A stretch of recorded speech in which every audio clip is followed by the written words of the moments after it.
Run for Cover by David Sanborn. The album Voyeur. Thanks for coming through, everybody. We got a huge influx of people last minute, so I'm sweating and stressed, and I'm fixing the bracket up as quick as I can, and I think I got it all sorted. Jesus, I think I got it all sorted out. I appreciate y'all coming through, but we call this double parking and working in a restaurant. Just put all the orders into the kitchen at the last minute, the same second, 8:59 before the kitchen closes. That aside, I really do appreciate y'all coming through. It's looking to be a fun bracket of 13 people this evening. Without further ado, let's rock. Oops. Get up to rock, get up to burn, stand with the pride and burn, feel your desire.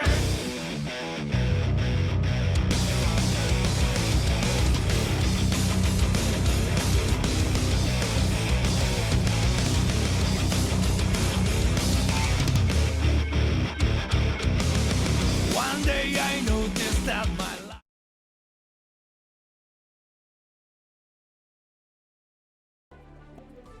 There we go, we're in there now.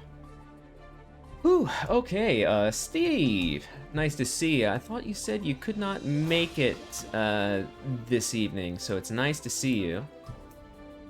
We got, there's Margarita, this Sin Kisk using Camion coming through. Listen, this guy Margarita, I ran into them in the tower, and 2-1'd them with when they were playing Sin, and we have a the Richmond folk have a separate Discord that we just shoot the shit in. So I put in it this Sin Kisk champion, and then Margarita immediately says back, "You won this set," and Margarita plays as a GG player when they're on in the tower. I said, okay, just checking to see if it's you. Thought it was. So I got their number. Let me see here. Got a complete unknown Bonniger F91 coming through in just a moment. Do you have the code to the room there? I'm happy to send it to you. They should be rolling up any moment now. Remind me, Steve, was that a birthday there for you? You said something about a birthday, so I want to make sure everybody's cool with that. That's right, that's right. Is it today?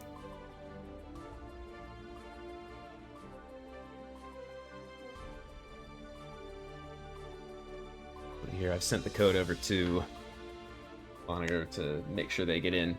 Well, happy birthday to you, Steve. You know, if you'd mentioned it earlier, so I would have put that as happy birthday to WeebCup regular, but unfortunately it's belated birthday to May instead.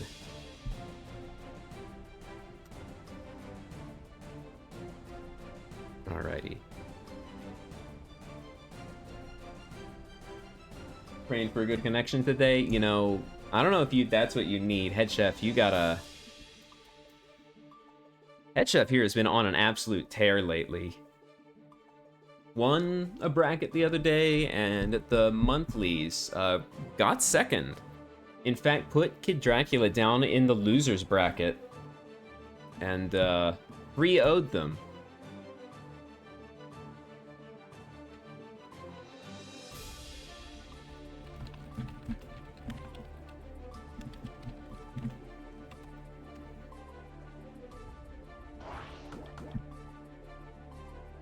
Okay, we got it. Bonniger's entered the room.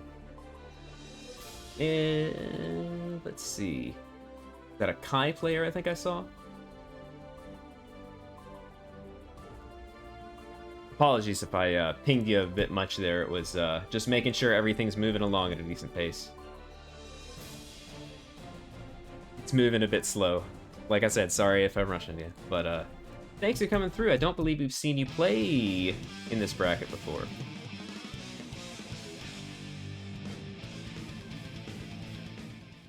Alright, we're moving along. We got both Kisks. A nice piece of music to go with. nice. Looking a little bit pensive after that first interaction. Just backing off, taking it cool, leaving options open. Just looking to play the game, though. Playing nice, preemptive with the Kai pokes, as the characters want to do. Margarita takes the early wall break. Nice, nice. Staying open to use the low profile to go over that charge, under that charge stun edge. Close things out with the confirm. Margarita. Good early punish. Ooh.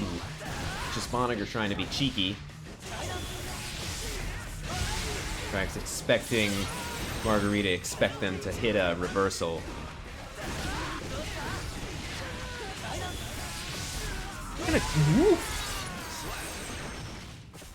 Very quickly done. Margarita.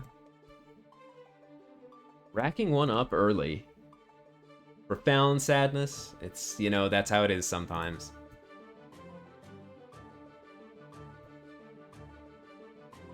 Oh no, technical difficulties happening on the off-stream stuff. You hate to see it. Keep fingers crossed for him. Want to go back into it with our stream match, though. I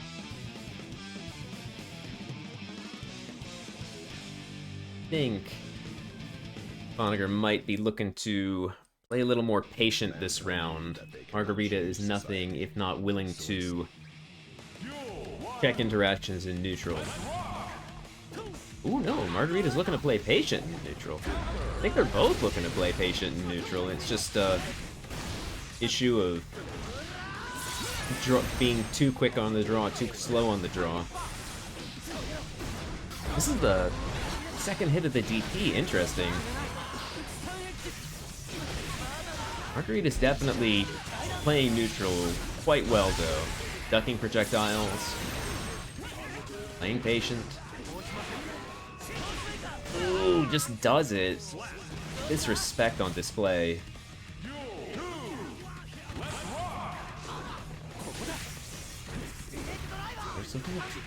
Play it slow, though. Not quite spacing the stun dipper well, though. It's punished for the second hit not fully connecting. There's a lot of really technical stuff going on. Really small granular interactions. The jump FD, fade out DPs. Gotta be careful about throwing it. Ooh, oh, I'm so sorry! What's good, Aaron? Thanks for coming through for the bracket. Aaron's been Twitch gaming with Guilty Gear, come through for the past couple of streams. It's nice to see them swing by again. We're just on match 2 of the first streamed set of the game.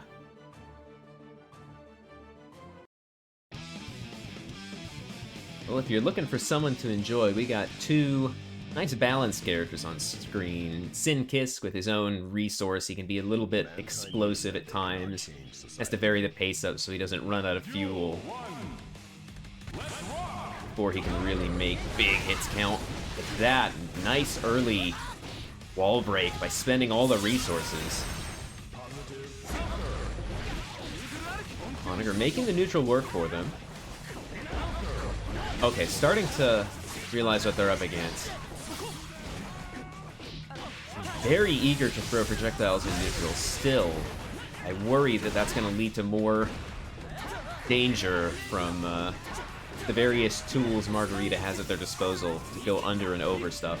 Ooh, speaking of going over stuff, the Foudre arc goes over Crouching Sin Kisk, baited burst. It's looking dire for Boniger at this point in time.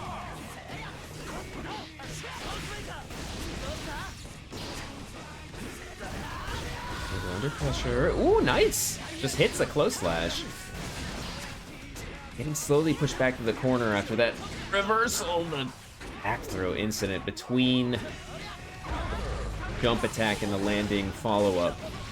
Now Boniger has to be careful.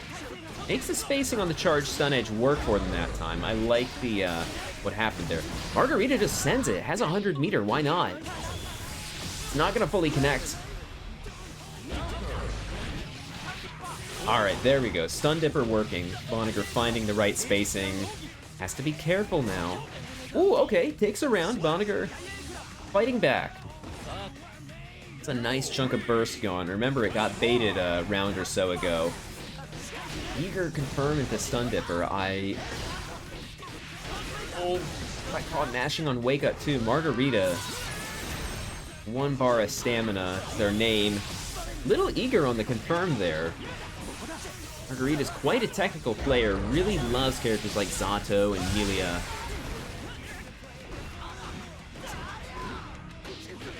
Just goes for the tech after the empty 5H. Just closes it out. Margarita keeping it nice and clean. Trucks up a quick 3-0.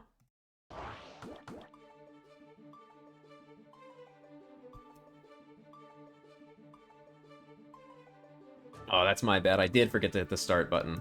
Apologies for that. Thank you for alerting me.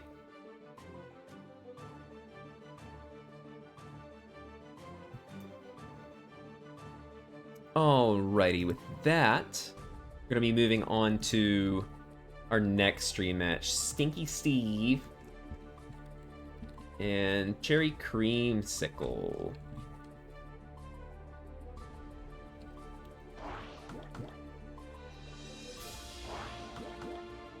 Let's see here. I think I'll start picking round 2 matches at this point in time.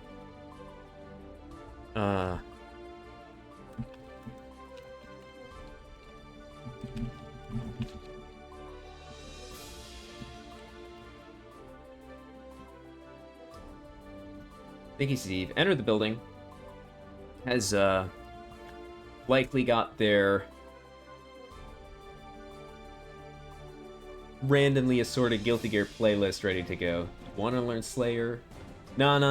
PB loops are so cool though. Like, a lot of characters do have maybe 1 or 2 super cool routes that they do, but they're so cool. You gotta learn them PB routes. That's the point of the character. Alright.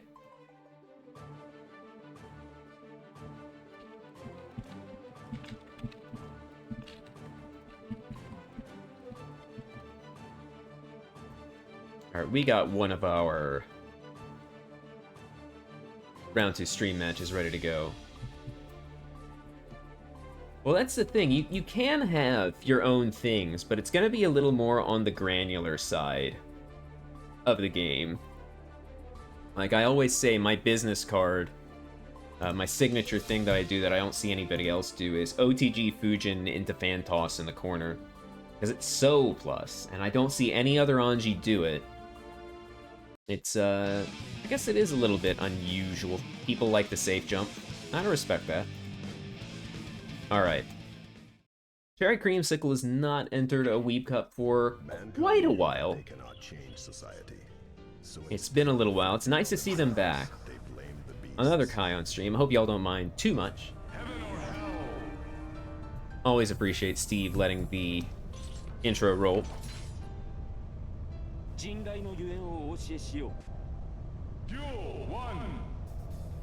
We're getting into the game.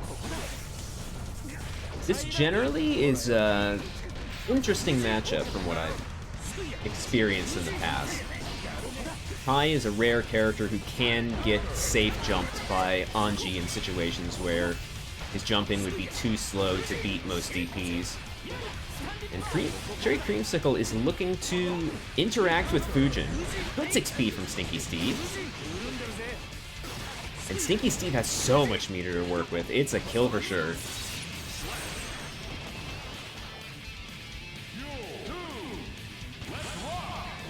Move into the next round of this match. Oh, a draw! Cherry Creamsicle, fortunately, caught while trying to shoot down the fan toss. Steve playing patient, nice and available to 6P things. You know,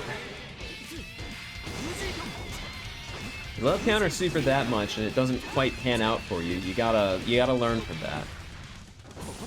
Hey, Creamsicle, looking to play neutral. This is where Kai can make things really miserable for Anji. Ooh, doesn't quite get to confirm from that charged stun edge. Unusual to see charged stun edge in that instance. Let's see here. We're gonna be okay. Moving on to the next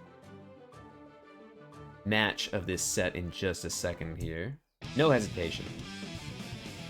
Keeping things clean. I want to see what Cherry Creamsicle is going to be doing at round start, because Anji can make things very difficult, can have a very difficult round start.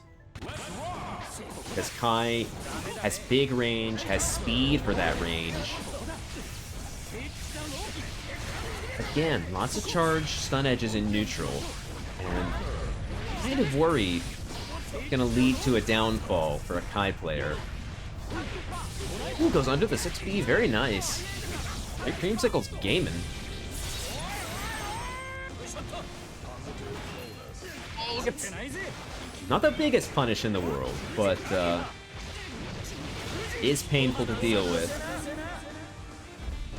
Very Creamsicle has meter, so Anji can't safe jump in this instance. It's pretty even on life.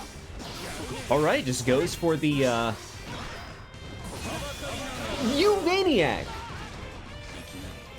Surprised to see that safe jump work from Sneaky Steve. Very nice Wild Assault confirm into the super.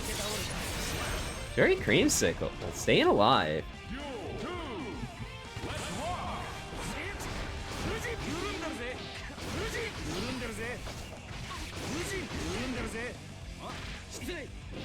It's a back throw incident. Cherry Creamsicle.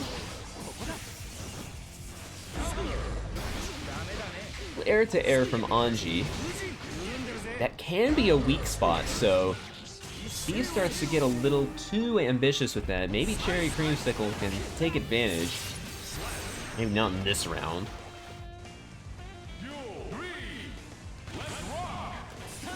Cherry Creamsicle backing up.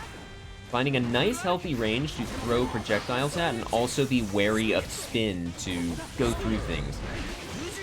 It's that max range IADJS though. Stinky Steve has the life lead. He's really aware with these 6Ps. I mean, it's not to think of it, I don't think it's that surprising. Steve is very good with 6Ps when the situation calls for it. Ooh, I think Cherry Creamsicle was looking to just bait out the Midare, but a little too close. Steve, this guy is absolutely looking for some Kara fan supers, counter supers, excuse me. Has to spend there. Ooh. Ooh, manages to get the 2P check. And really, it's next interaction, and it's this interaction. Stinky Steve.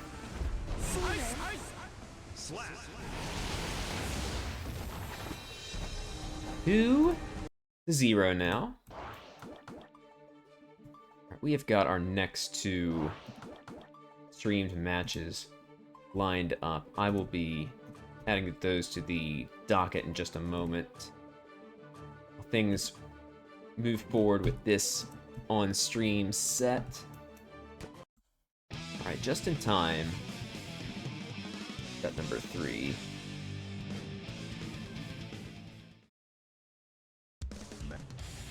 Ooh, nice song to close this set out with. Very Creamsicle again backing off. He's spinning in neutral, not quite able to get the punish there on the flip. I do appreciate that Cherry Creamsicle wants to interact with Fujin. Seems to be finding the sauce in this matchup. Very good creation of distance and the ducking and weaving we're seeing with Cherry Creamsicle. Backing out, running in with Protect. Playing nice preemptive with that Sun Edge to beat out the Haranagiha. It's Steve's starting to adjust to those flips. Ooh! Great creamsicle, not to be shimmied. Just whiffs. Oh, back throw! That deflect shield surely was a throw input that just didn't quite happen properly. Cherry creamsicle finds himself on the back foot. Big confirm with that 5H. Has the corner. Flex the plus frames in the 6K.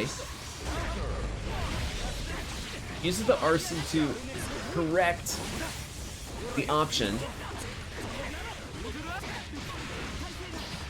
Let's push things back to the middle of the screen. Not quite close enough, but -1, remember. Cherry creamsicle taking initiative.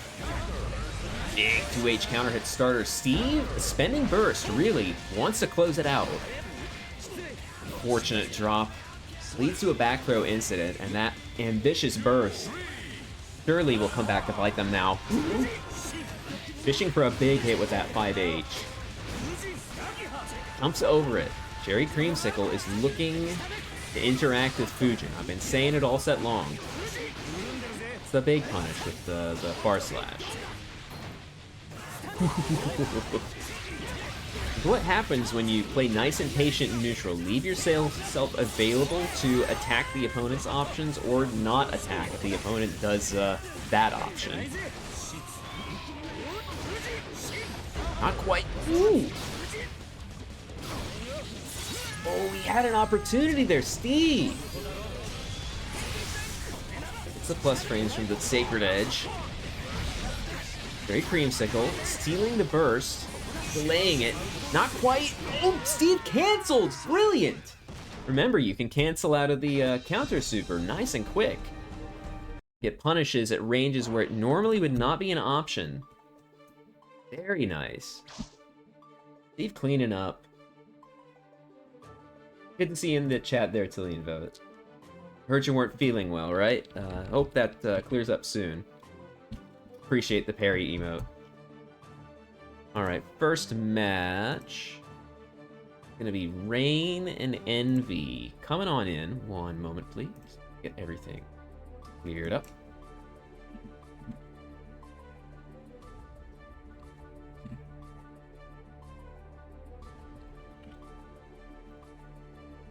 Yeah, it's a great strategy to cancel out of counter super if it is activated at a range or won't hit the opponent. Like, for example, if Kai throws you and then goes straight into charge stun edge, counter super is not in a range where it will connect with will not connect with Kai. So if you have 100 meter, you can cancel, drift forward through the stun edge, and then counter hit Kai during the recovery of the move. So yeah, it's a great tactic, and Steve tapped into the brain cells that time, made him really spark.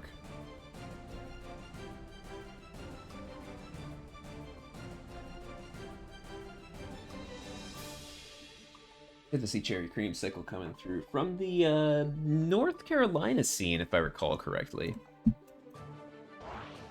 Alright, that sounds like gamers entered the room. Alright, there's Rain. There's Envy. Ooh, Amelia! Hell yeah. Been a minute since we've seen, well, actually, we saw Infatigo a week or so ago playing Amelia, didn't we?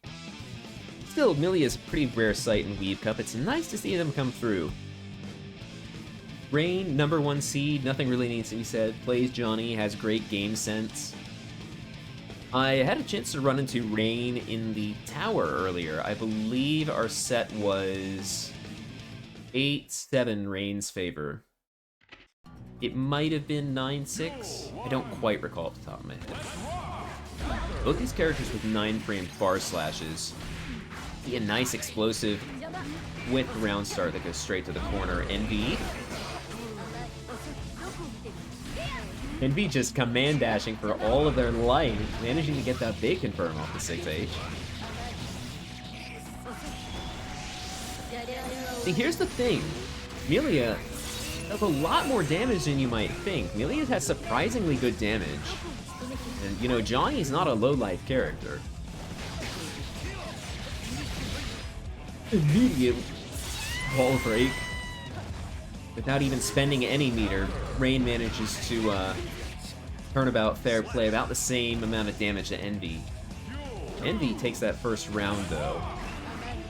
With a little poke. Hit by the high, Rain to the corner. See, without any meter at all, that's not an unhealthy amount of damage that Milia just did. It's certainly more than Venom can make happen.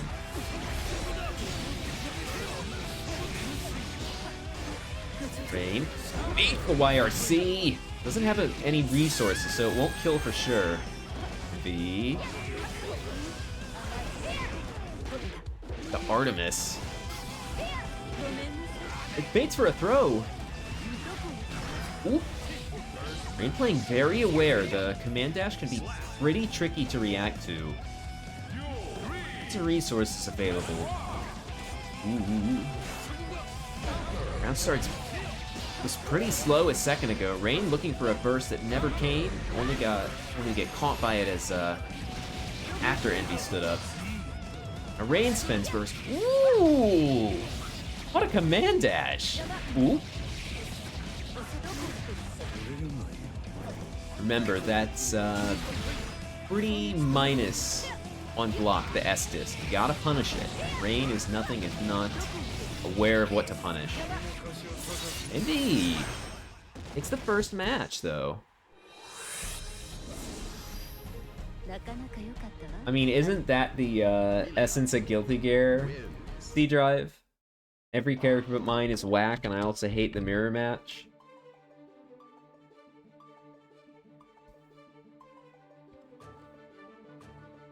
I thought that was the TV emote, but it's not. Thing is crazy, I did see a little bit of scuff happening during the match there. So we got a little proposition of the restart the game, so give it just a moment. And we will be having both gamers restart their games so that we can have a nice, satisfactory performance. Meantime, we'll take a look at what chat's saying. Bedman mirrors are weird. I mean, Bedman mirrors to me seem like Anji mirrors or any kind of mirror you'd get in Karnon's Revenge, where it's too funny to really be mad at. That's how I feel about most things. What's up with the Bedman mirror? You just gotta play really aware of both players' errors or something?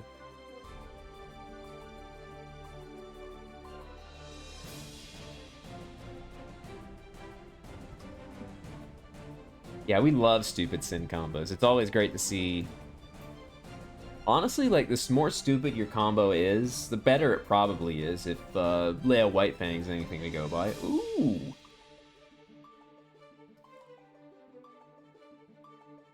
Matchups you're not playing bad into. What's the other one? Gold Lewis? I remember you played the Gold Lewis mirror a few times. Alright, Envy entered the room. Stealing player one side? What a villain.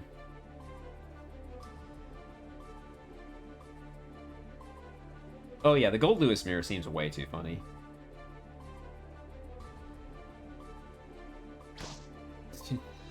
I mean...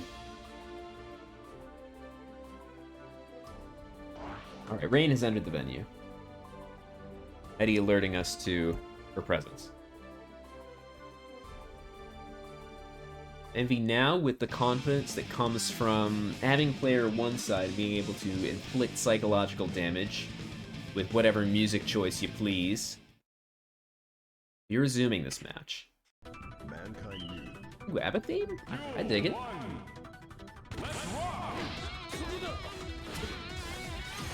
Going for the quick option to check a bar slash.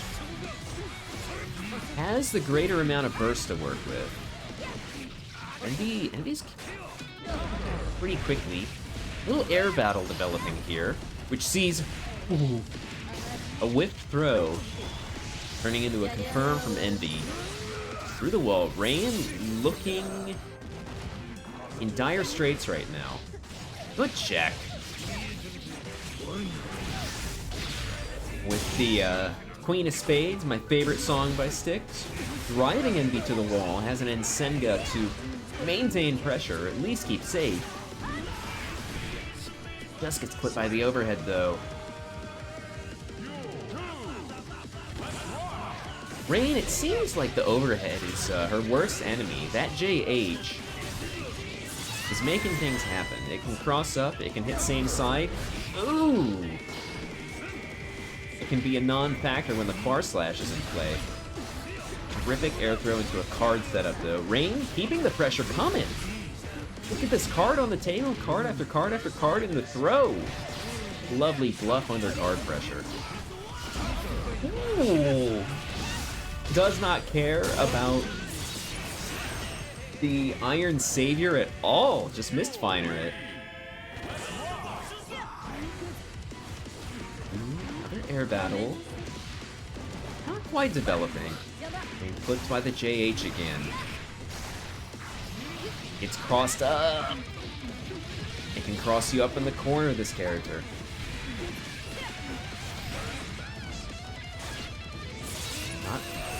Choosing not to spend the meter on the wall break, Envy finding themselves under pressure from Rain, saving it for getting out of Johnny pressure. It's a good block on the overhead though, Rain. Oh my gosh, out of range of the card, maybe spent it expecting those plus frames. Goes for a bluff under the card pressure. Now with the plus frames from the card, with meter to spare, Rain making the damage happen, getting things nice and even. Ooh. Listen, I know Nago and Johnny both get their props for how high their close slash reaches, but Melia is not far off either. That little air-to-air was what Envy needed. 2-1. The rare hair card name? Look, I go out of my way to remember as many move names as I can with a handful of exceptions. Bedman's is a little too... I mostly use the Exard move names, let's be honest, if you check the tapes. Moving into match 3. Rain, the #1 seed, looking in dire straits at this point in time. A bit unusual. Blocks the cross up from the apple. Very nice. Doesn't manage to get the card pressure going. Envy mashes out. Again, you gotta remember, it crosses up when you're in the corner. The turbo fall. Rain for sure getting sent through the wall. Not enough meter for the hard knockdown. Envy with working on a perfect here. Rain trying to find the best range to goes under the 5P. Under the Ensenga with meter. Ooh, manages to catch the dash out.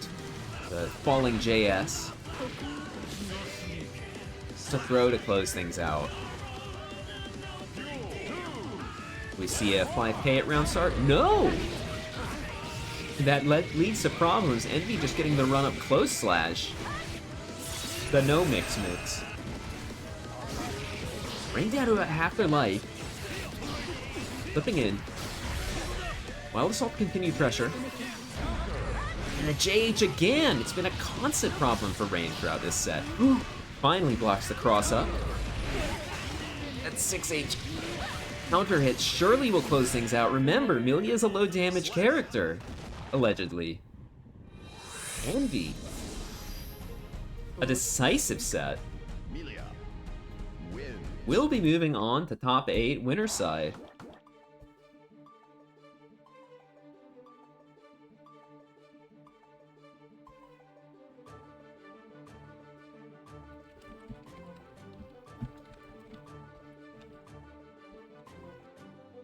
Alright, we have a couple more gamers here.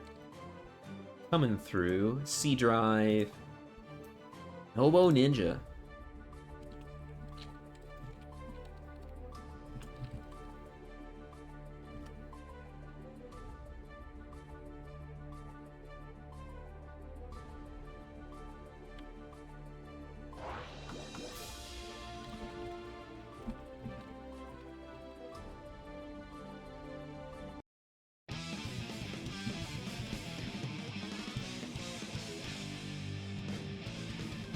Alrighty, both gamers have entered the venue here. Mankind knew that they cannot change society, so instead of reflecting on themselves, they blamed Old Lewis Dickinson? Alright. Guess this is the other match. The C Drive does not want to run with Bedman.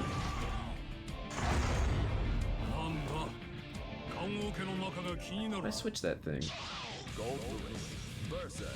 There we go. Excuse me.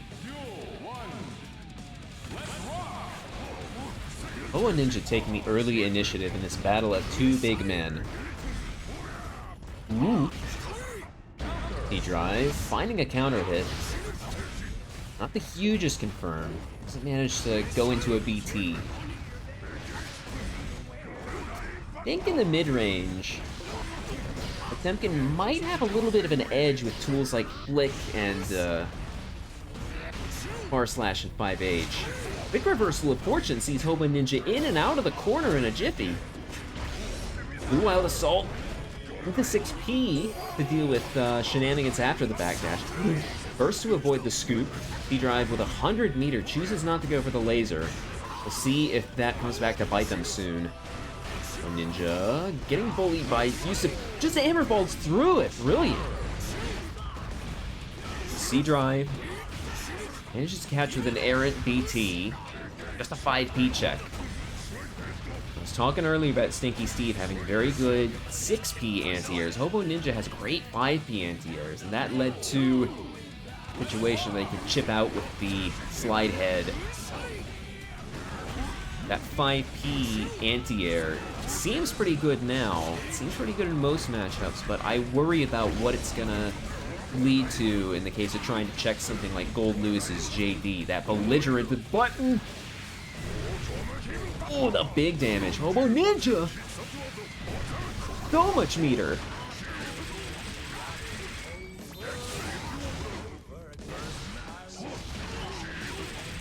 Bends it all. Jeez. HoboNinja is gaming.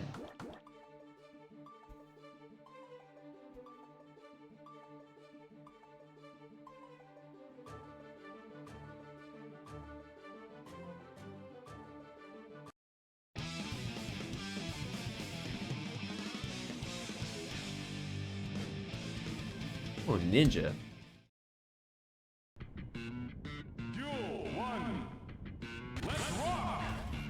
Ooh, playing nice and patient now. Doesn't want to push their luck too much. Errantly swing into a BT.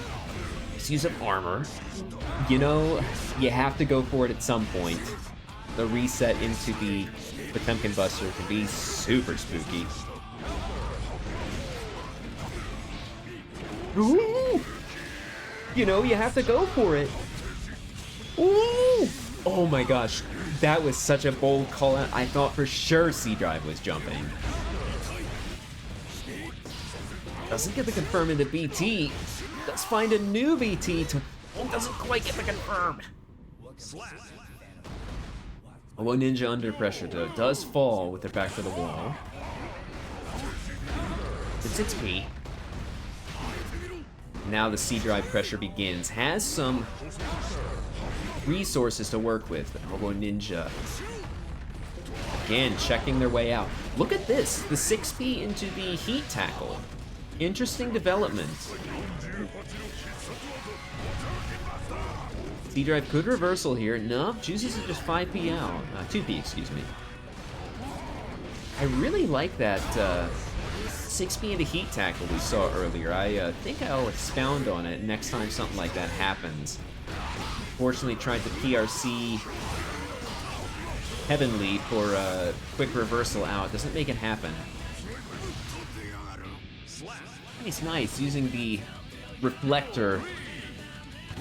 Get the damage from a slide head to close things out. But C-Drive starting off this round with a bang. HoboNinja already down to 50%. 6-piece trade. Looks like HoboNinja will lose. Nice use of Hammerfall. That's kind of what I want to touch on with the 6P into Heat Tackle. In the case of a mash on the 6P, the armor from Heat Tackle looks like it'll win out against whatever C-Drive does, unless they're willing to spend meter. Stop the satellite laser. You saw the animation there. HoboNinja's playing aware of the long-range options. You know, can't do much when you're turning turtle like that, though. Manages to block it all out, though. HoboNinja, cool under pressure. Get the scoop. Garuda pressure. Scoop. One more interaction will do it. Backdashes. Ooh. What a call out.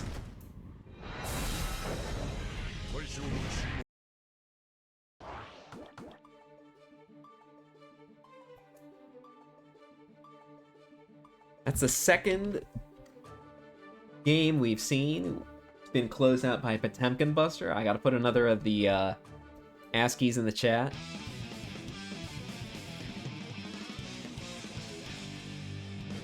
You know, we gotta see, what is C-Drive gonna be able to do at this point in time? They're gonna be playing with a little more of Marty Minigun and just round start? Gotta be careful hitting buttons against Potemkin at round start, since he can armor Potemkin Buster through most things now. HoboNinja just keeping it nice and easy with the jump cancels. HoboNinja is looking dominant at this point. C-Drive surely not. Yeah, of course not bursting at this point. You don't want to go into last round, potential last round of the set with no burst against Potemkin. There's the JD though. Coming into play. Haven't seen a whole lot of it beforehand. HoboNinjas aren't using armor to great effect in this match. I mean, against the man with all this damage, use armor sparingly. Ooh. Heat Tackle. For sure that was a Club Potemkin Buster. HoboNinja. Fence Burst. Gets the anti-air BT, and this surely will be the turning point in the match for C-Drive. Has burst to work with. Oh, but HoboNinja. HoboNinja's best bet at this point is to try and wrangle a burst out of C-Drive, and it may happen after that slide head. C-Drive, with only one round left to their name, is getting pressured. Bends the meter, though. And manages to escape this round with their burst intact. C-Drive showing signs of life. It's a big 5H counter hit though. From downtown. Hits the flick. HoboNinja just armors through the 2P. You can't mash on it anymore on Wake Up.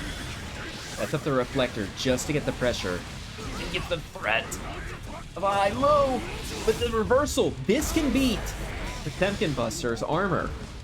C-Drive waiting for the opportune moment, but now after that deflect under pressure, and does fall victim to the flick. HoboNinja with a 3-0 on the board, a clean sweep.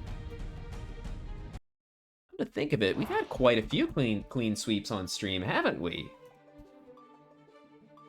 Quite a lot. And that completes the lineup for our top 4 winners side of the bracket.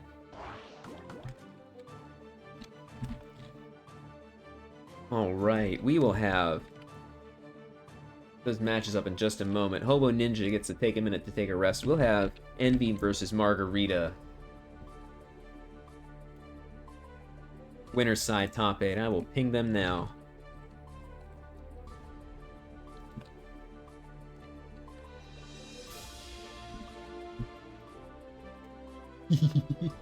Validates the amount of times you've been mugged by HoboNinja. HoboNinja's getting some well-deserved rest on the second floor of the venue. Alright, the other 2 gamers have been pinged. They'll be coming through momentarily. If he's confirmed, they'll be coming through momentarily.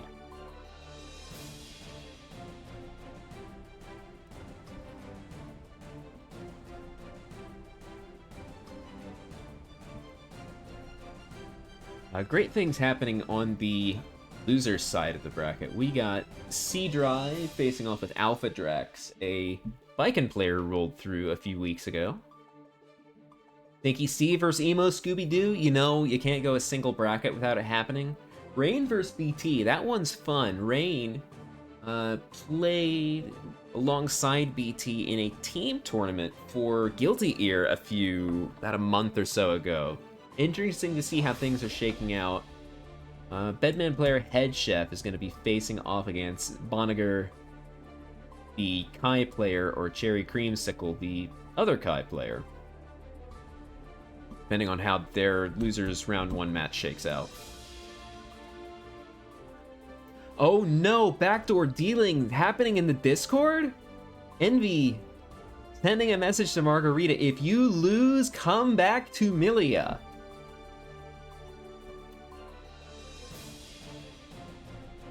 It is, ooh, we got some stakes on this match, potentially.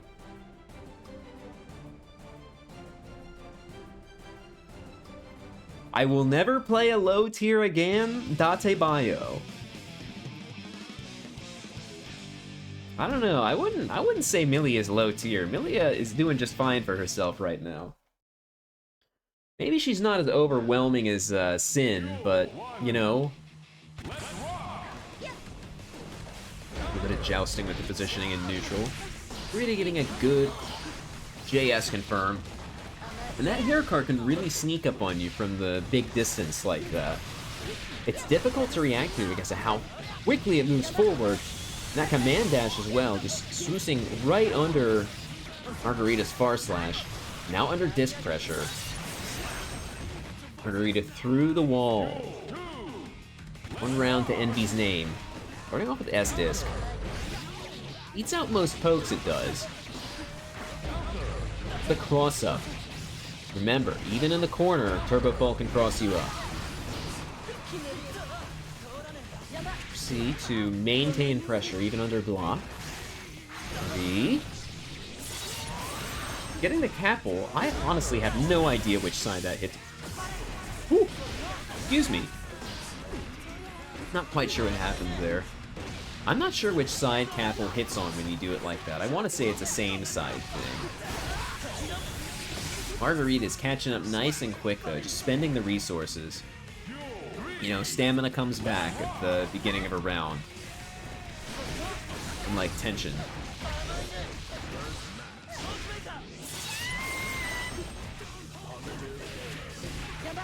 Air to air from Envy. That JS is a wicked button. Not as wicked as some JS's. But the flag manages to wiggle out of the corner there. But Envy is mixing. The blender is rotating. Just jumps out. Remember, there are certain situations where Ilya cannot get a real disc setup. Bro is one of them. Margarita. One down. Envy with a match their name. Sin has a little less health than you'd think for a character of his standing in terms of power. And like I said earlier, Milia's damage is a little more surprisingly high compared to what you might think. Envy with the cheeky attempt at the player 1 steal there.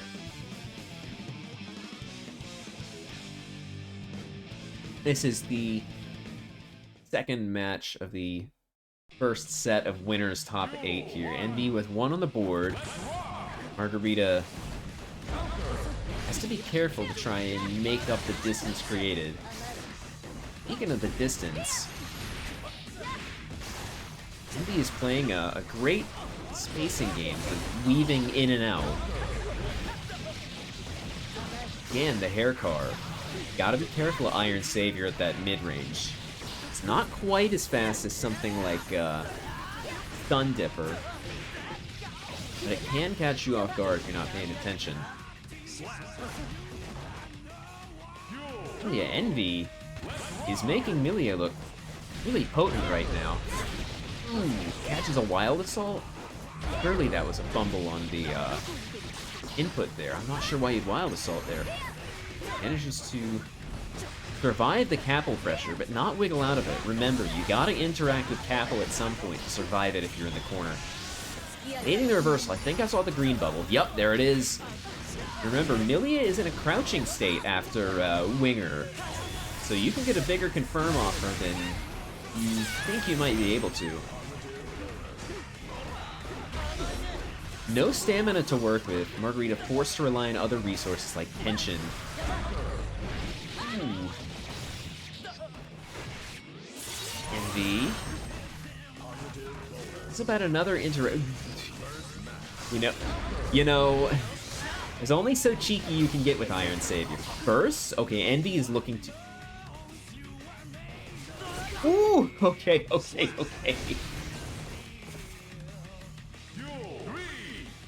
Just go for the big long-range poke and hope Milia doesn't try to Mirage under it.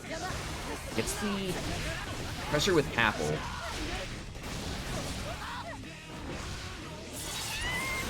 We're starting to see nice compact combo from Sin did about just shy of 50 to Envy. Never heard Sin make that noise before. This was nice and quick. You think your hair car is real fancy? Yeah, whatever. Check this out. And it has a plus on block follow-up. Mom said it's my turn to skip neutral.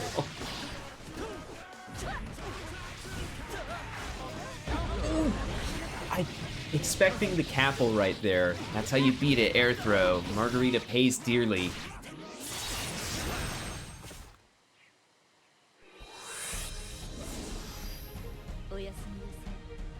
Envy 2 to 0 right now.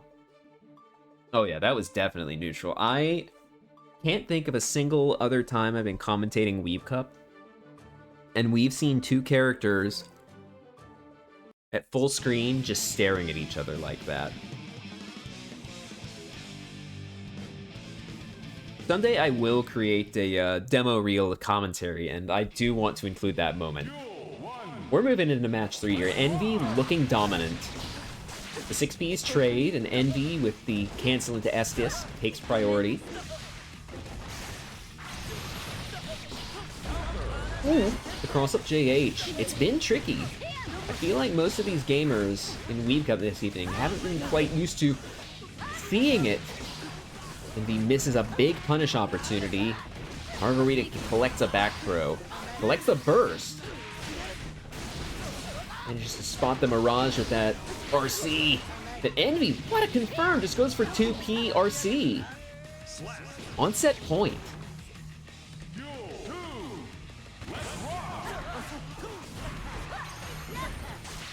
Goes for the Capel to pressure going. Goes for the 2S to check the movement from Mirage. I think Margarita is starting to find a path to victory here. The forest is starting to clear a little bit, maybe. To get ready for the next set of options. Envy is really good at layering the different offense. I suppose that's what Milia does, though, so... Tell you what, Sin's no slouch when it comes to nice layered offense as well. Both these gamers are baiting hard for bursts. We're seeing lots of jumps. Fortunately, Margarita has no burst to bait. Envy 3-0. Another clean sweep. Added to the streamed matches. So will Margarita go back to Milia? That's the question. Alright, we've got Fat Cat Teddy and HoboNinja now. Surely is both of them entering the venue. Oh yeah, they're here. Gold Lewis... Wait a minute, again?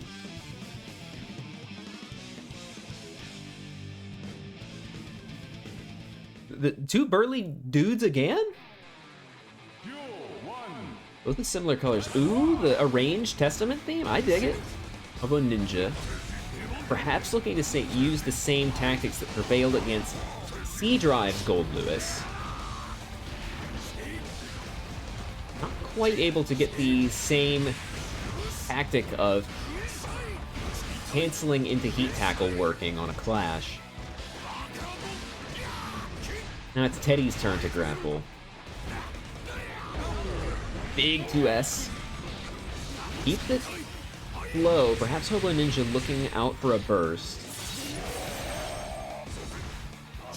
Oh my gosh, C-Drive is criticizing everything that Teddy is doing with this character, and it's sending me my sides into orbit, and so is Teddy!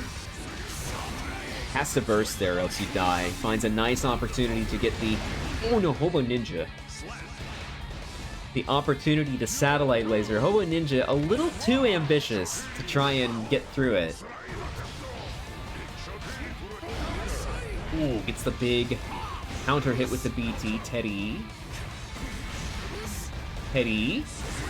Playing neutral with the coffin swings. There we go. Finds a flick counter hit. Finds maybe the maximum range you can on Garuda. Reversal. Starting to get out of the corner. Look at this drone. Okay, the flick. Very nice. HoboNinja making it work. And has meter to further enforce pressure under Garuda impact. Teddy. Ooh. Finds the jumping BT. Oh, very nice use of the Aura Mega Fist to go over the drone. But Teddy just has the big coffin.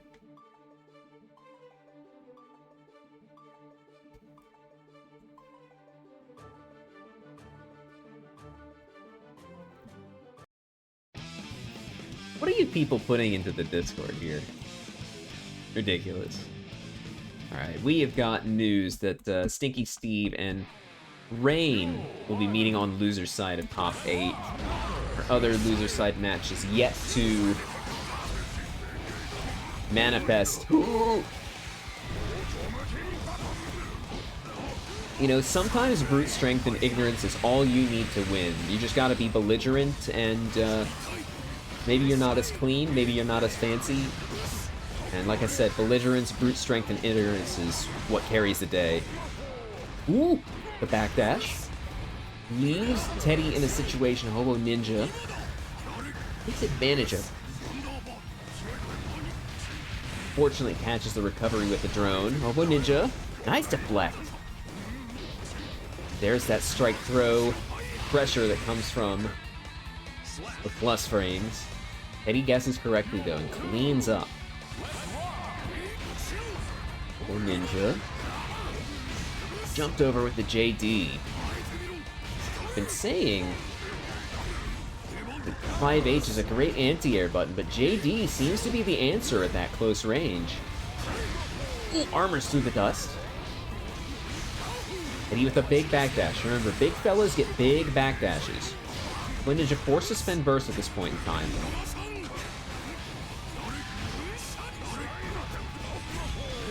Looking to call out. Oh no! I wanted to see if we would see a Potemkin Buster to try and escape from the laser, but didn't happen. Teddy cleaning up another round, setting up for potentially another clean sweep for this stream match. Little knock on wood you might have heard there. Hopefully no commentator's curse will apply to either one of these gamers. It would have caught the recovery frames? Okay, yeah, I wasn't sure. This is not a matchup I see all that often. You see it in WeebCup a fair amount, but not a whole lot. Armors through the White Wild Assault. We have neutral options here. Garuda Impact. Garuda Impact. It's a hammer fall. Garuda Impact. HoboNinja is in control here. Just 6 Ps. Back at Teddy. Playing from a longer range with the likes of BT and Drone. Goes for the super. Does connect, but it's hit by the wall. You can't get rid of it once it's out. HoboNinja with a round on the board, fighting back.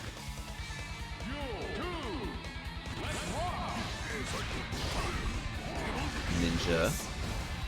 Attempts to drive Petty towards the wall, but Petty moving back with the big 6H to fight in neutral. Ooh. He loves to BT in neutral. HoboNinja needs to be careful of that. There we go, the spending of resources. The material resources. Material advantage, excuse me, that comes with the security gauge. HoboNinja gets a scoop. With the bar slash to catch the backdash, remember, Potemkin has very good tools to deal with people trying to deal with Potemkin Buster. A little bit of Teddy with the charge dust? Remember, we have spectacular charge combos in WeebCup here. Listen here, Teddy is playing here. No, don't disrespect the man while he's gaming. Ooh. HoboNinja falls victim to another clean sweep in this bracket.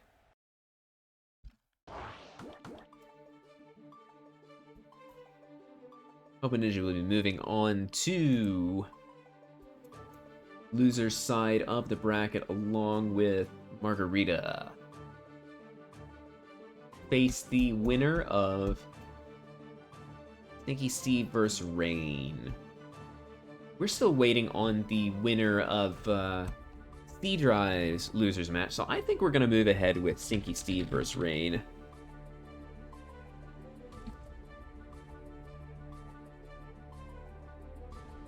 Yep. Head Chef fighting Boniger right now to determine who will be moving on.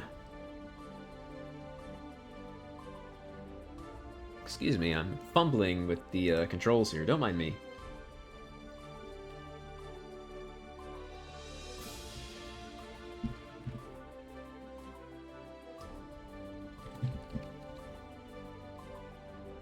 Alright, I am ready. Everything looks good.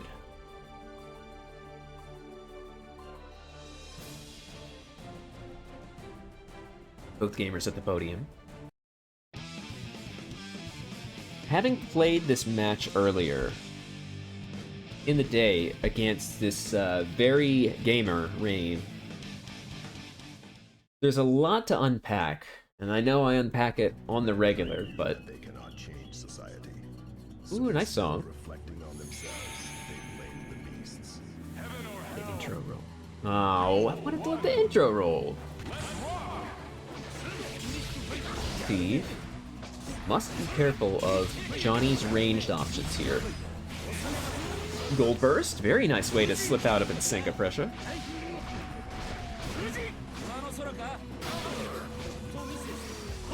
Bending meter, benefits of Gold Burst. Steve. Managing to catch Rain with the low. And right now, just purely based off of numbers, Steve is in the lead, though that's slowly closing, has the resource advantage as well. Chooses to try and put Rain in the corner, but it's not gonna happen. Or maybe it is. The card whips. See, that happened when Anji's fan folding animation, if you wait too long. It happened in our set earlier today as well. See, going for glory, and Rain just jumps over it. The back throw instant. Remember, Anji generally wants to stay grounded.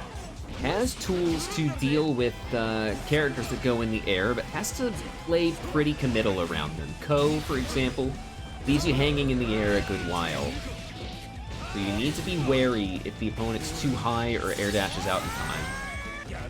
I was thinking the same thing earlier. Why does air card work as such a good air-to-air move? I can't stand it. But it's not what I've done here. Oh no, under the card! Surely this will kill. Yeah, with the card confirmed, no way it's not killing. I'm so sorry, I'm trying to delete it. I'm scrubbing the bot right now. Steve getting the 2H confirmed, very nice. Has a big bunch of meter.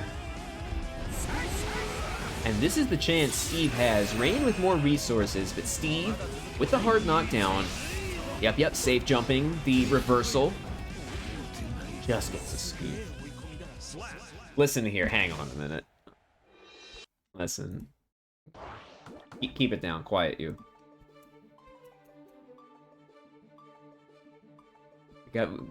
Gotta maintain the agenda.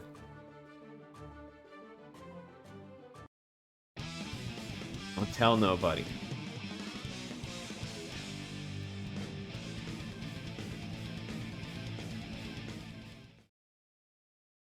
Appreciate you coming through the chat room, Envy. We're moving into match 2 of this Losers Top 8 match right now. Losers Top 8 set, excuse me. I'm getting too excited. I'm mixing up my words. This is what Johnny wants to do. Stay in this mid-range, get nice, good pokes going, use the card pressure and resources to convert into high-lows. Steve has to play patient. Oh, whips the dust, unfortunate. Goes under the high Mistfinder? He gets the shimmy. Capitalizing on the little fumbles here and there. For a JK, interesting.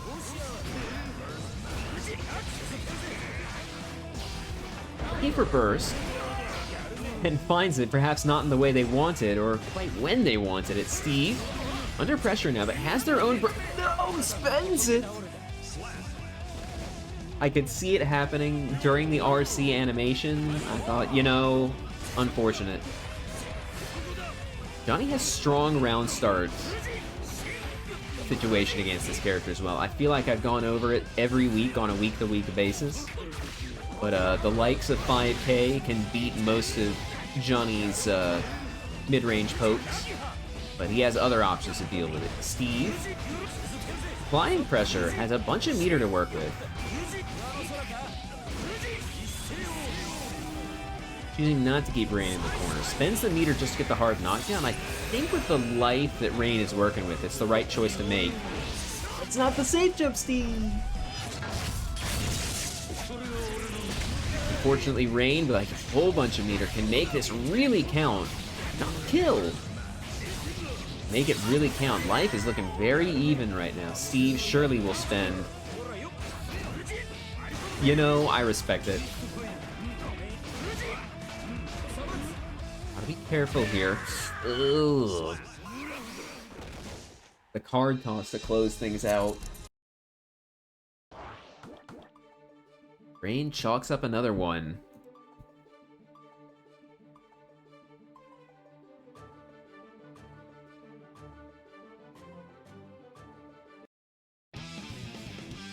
Gotta be careful of the mid-range here. It's really Anji's biggest weakness. The one thing he really struggles with in this matchup. At close range, though, I think Anji can give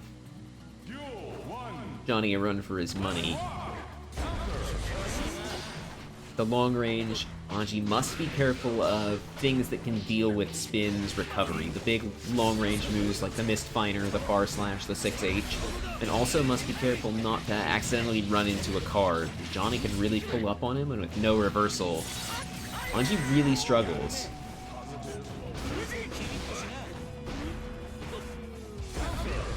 Oh, it looks like a misinput there. A butterfly in neutral? Surely not something you want to do against Johnny.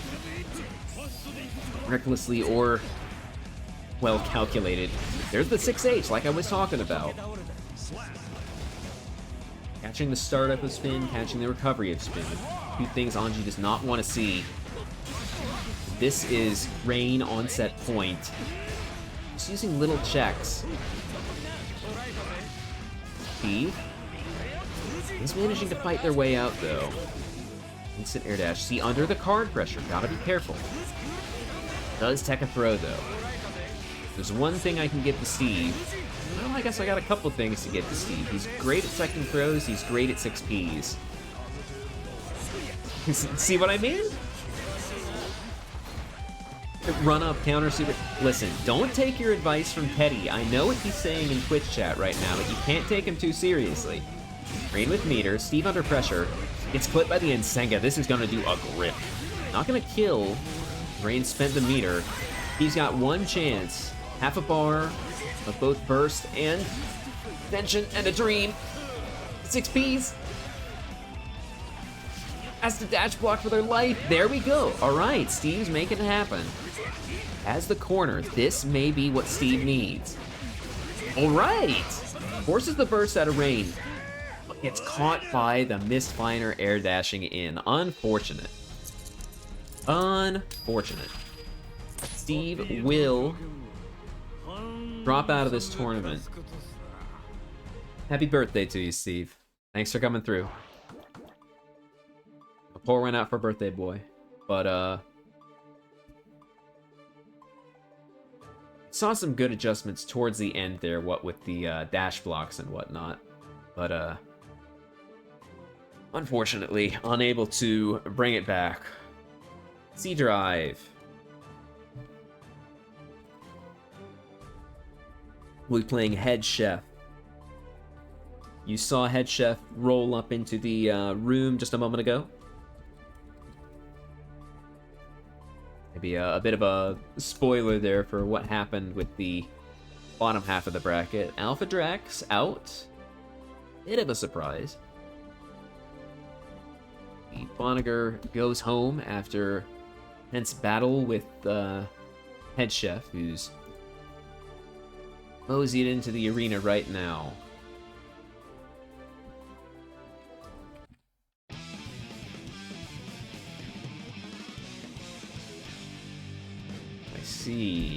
Remember, C Drive said does not want to play Bedman Mirrors.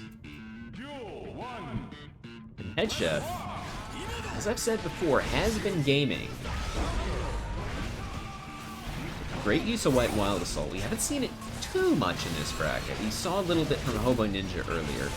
And this is a tricky match for C Drive to navigate here, what with the long-range game that Head Chef brings to the table with Bedman.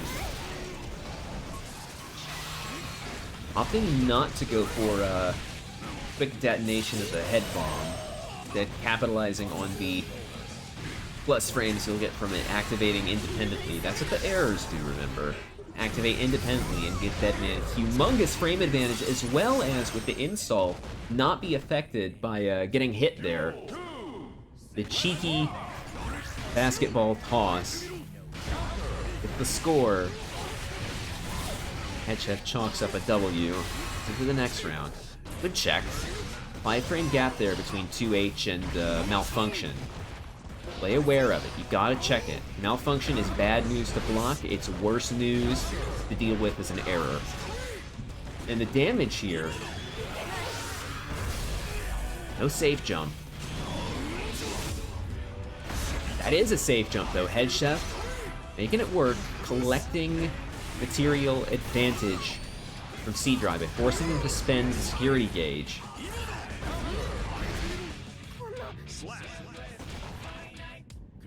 C Drive is up on resources, though. Has more burst.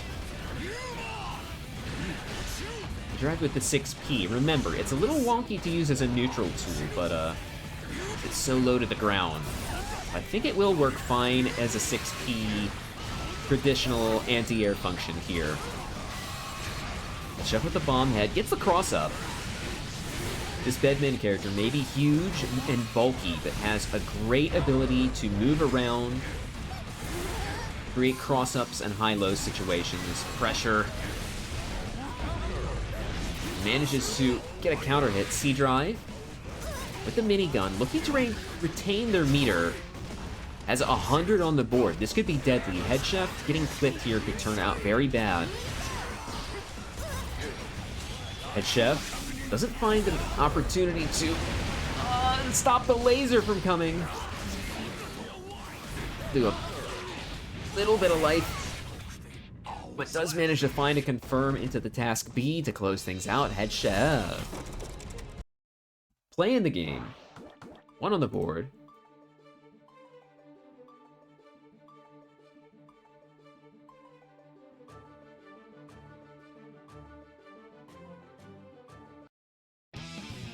we see C Drive due to adjust? He thinks a bit more dash blocking needs to be added into C Drive's repertoire to deal with these long-range pins. No, just JD to trade, looking to perhaps bully Head Chef into taking the offensive and using well-placed preemptive tools. Good block on the overhead.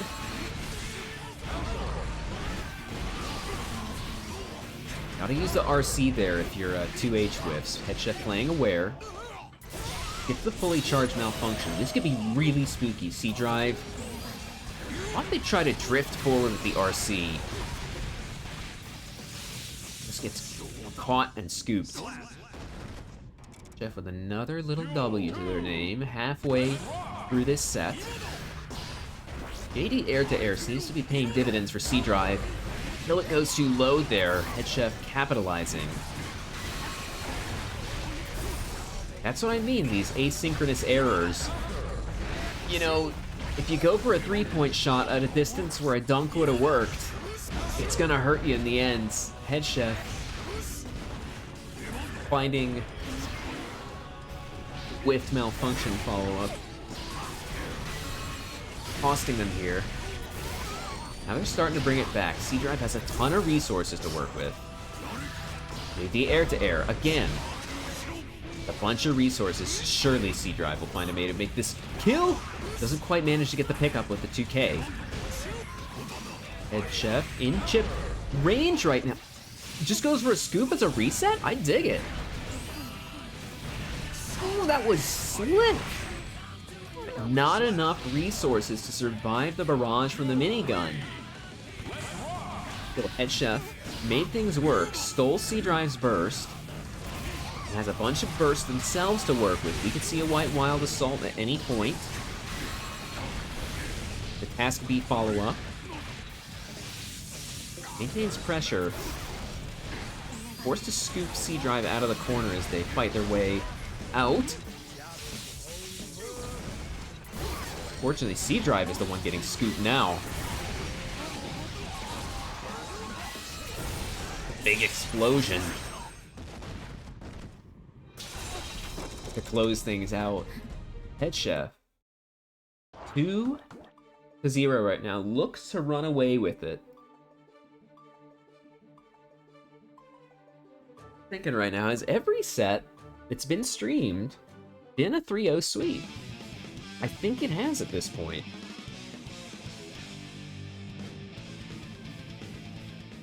We'll have to see if it ends up being that for real, for real.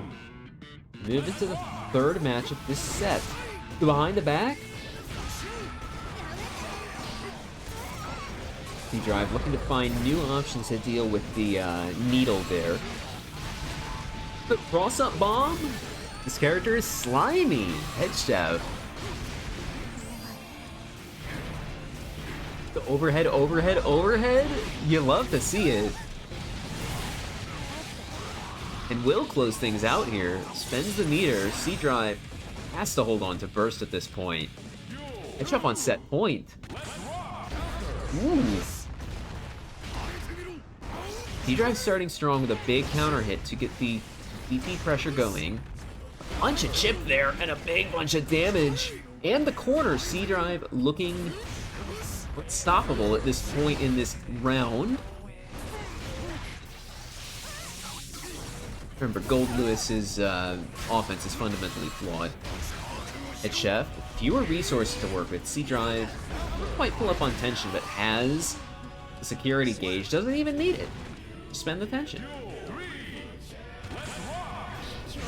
Quick little 2K poke to start off. And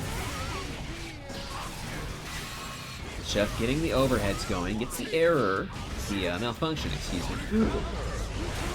C Drive bends her own burst. Keep Head Chef in the corner after that White Wild Assault.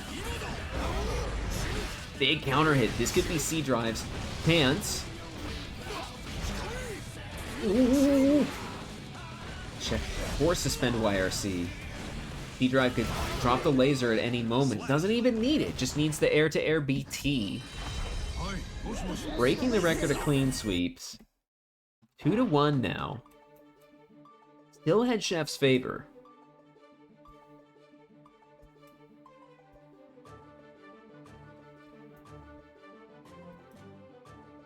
Ah, who's pinging me? It's 2-1 now.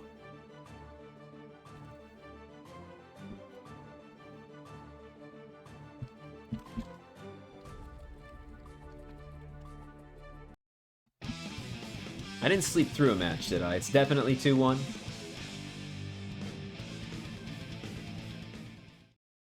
It's 2-1 as far as I know. Tiff still maintains the lead. Nothing has changed since the last time I said that, but I thought I'd reiterate just to convince myself and not falling asleep mid-match. White Wild Assault.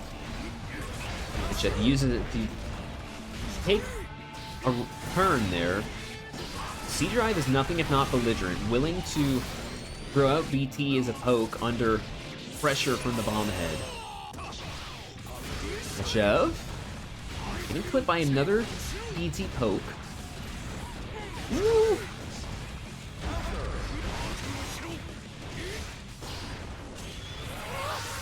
This is gonna punish. Yeah, we saw the close slash animation there from C-Drive. Check once again on set point. Just a couple JP air-to-airs. Takes the corner. C-Drive about to get burst back though. What can Head Chef do to stop that? There's a White Wild Assault. Maybe not the intention to take away burst, but it does free up a nice wall break for Head Chef. See some staggered pressure there. Nice use of meter there to confirm, played patient to spot whether or not a burst was coming, and scouted successfully. Head Chef 3-1. Closing out this set, will be moving on to losers round 4. But that's gonna wait. We're gonna move on to winners finals right now. Envy versus Fat Cat Teddy.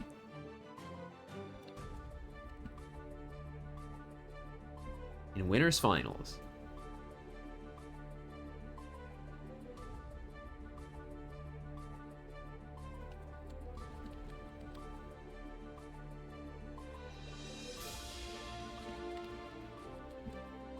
Back at Teddy with the revolving door of characters versus Envy with the unstoppable looking mix-ups and pressure from Milia.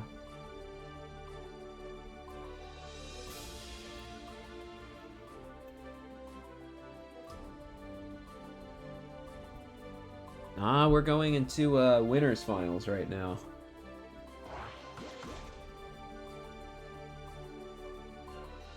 Teddy will be pulling up in just a moment, it seems. Envy. Potential to take player one side. Maybe waiting to deny funny music from Teddy. Wasn't feeling it today. Warm up Gold Lewis. You know, for it's a sub character into a matchup you don't like anyway. It can happen. Lab it out, practice, brush up your secondary. You'll get it. You'll get it. No worries. You're a WeebCup champ in a past life. I'm sure you have this. Come back bigger, better, and stronger in the future. Teddy has entered the venue. Strolled up to the platform without swapping off a Gold Lewis.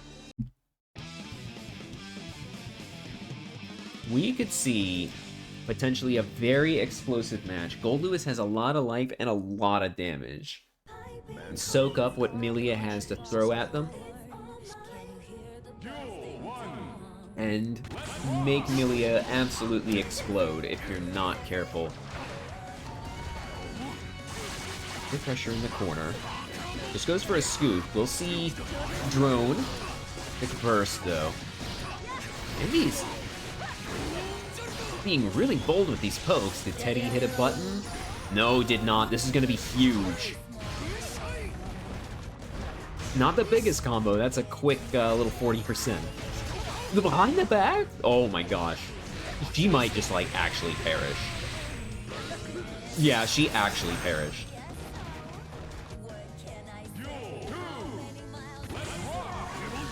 Quick little JD air to air. I think someone was coming up with that as a solution in another set, weren't they?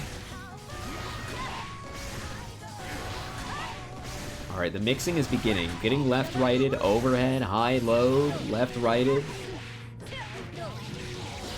Just you wait, Gold Lewis with one confirm can easily make all this up. Nah, surely not. Surely Envy is blocking. You, Envy, just close it out. You silly, silly person. Hackdash is the BT at round start, you know.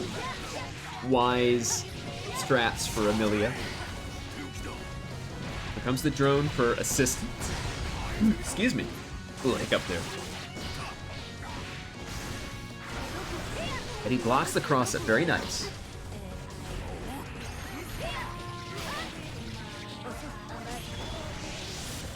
It's a winger. Petty. Deflecting and YRC, just dropping all the resources to get a little buddy out. Fortunately, the drone does nothing. It's caught by the Wild Assault, and Envy is moving along smoothly in this winner's half of the bracket. Goldu is a huge part of why you dropped Milia. You know, it is what it is.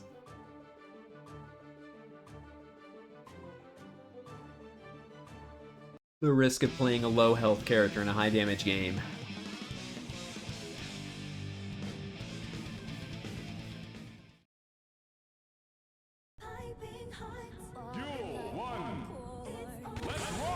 No worries.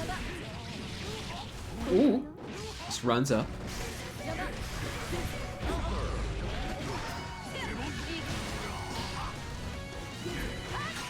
Caught by the overhead.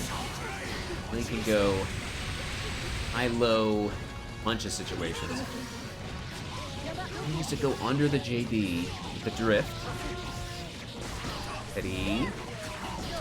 And clip by the overhead. Woo. Low profile does manage to work in that situation, but maybe not exactly how Teddy wanted. I like what Teddy's doing here, running up nice and close to kind of threaten with a throw. Envy being very scared under that pressure.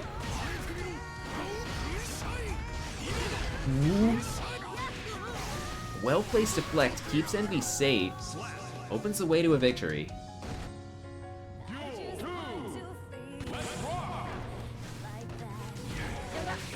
Holding ground, again clipped by the overhead though, mixed by Artemis. By an air dash. Petty is taking all the mix-ups right now. 2P into a block, it's hit by the disc.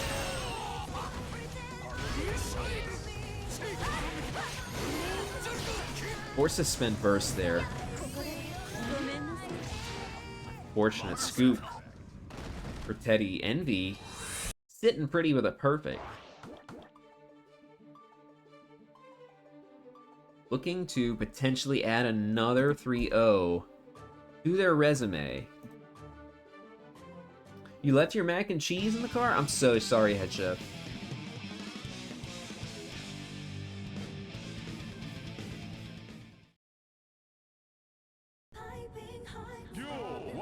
Focus on the mesh though.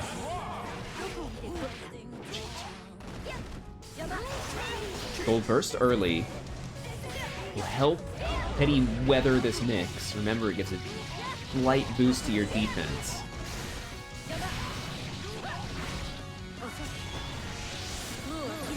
Not gonna matter too much when you're going through the wall like this. Teddy does have a whole lot of meter to work with. Get the best confirm that far slash sending Milia flying. Quite spooky to have this character at a distance where you can't really deal with it. think Envy was looking for a burst there. Flip by that one. JS into drone, the classic, you love to see it. The JS. Not quite. Very close though.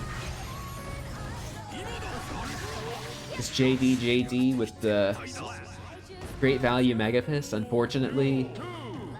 It's hit by the JS, the air-to-air for Milia. It's very strong as a air poke. Going over, going the poke. I wonder if that was intentional, trying to get hit in an angle where they get sent away from drone. Envy with the next level strats on set point. Intentional or not. Again, clipped by the overhead. That JD is really causing problems for Teddy. I think this next interaction, Envy very close to winning. Oh, manages to find the cross-up and not even have to deal with the drone. Envy with another 3-0. Added to the portfolio. Games in tonight's WeebCup.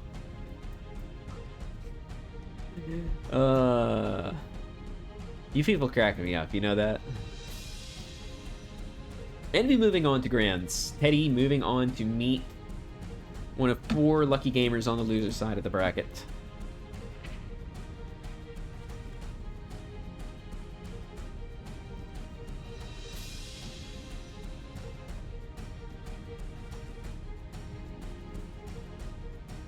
Excuse me, I need to take us back to the room. That's my fault. And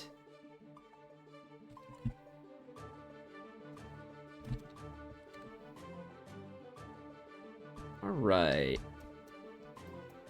Well, you're gonna be seeing the classic here. Head Chef versus Margarita. It's a match that happens pretty often. These two gamers both go to the same locals, the same locals as each other, go to the same monthly as me. I have a pretty decent bead on what's happening right now.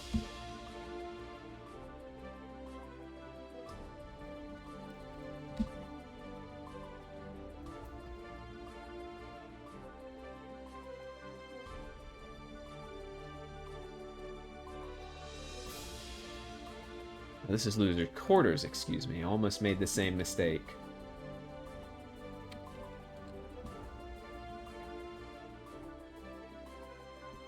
Alright, they're gonna be gaming.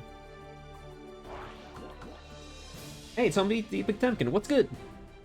Thanks for coming through this evening. Always a privilege and a pleasure to see you. Alright, it's time. Head Chef versus Margarita. The match that happens constantly. Venom theme, you love to hear it. Let's see how things start. This is what the key is in this matchup. 6P, you'd think... excuse me. Everything good? Be good, gamers? Are your arms connected? Your legs functioning? Alright, everybody seems to be alive. Manages to get caught with a 3-point shot. Anyway, before the delay interrupted me, I was saying the key interaction in this matchup is where will Deadman be in the air when they try to use something like JH versus 6P like that. Because if you 6P too recklessly, you can get caught by JH actually going under your 6P, as odd as that may seem. So Deadman needs to find that good spacing to avoid the 6Ps, and if you have a rising anti-air like a DP or a Ko or something like that, that's going to be your ticket to this matchup. The malfunction on deck gets the wall break. Head Chef.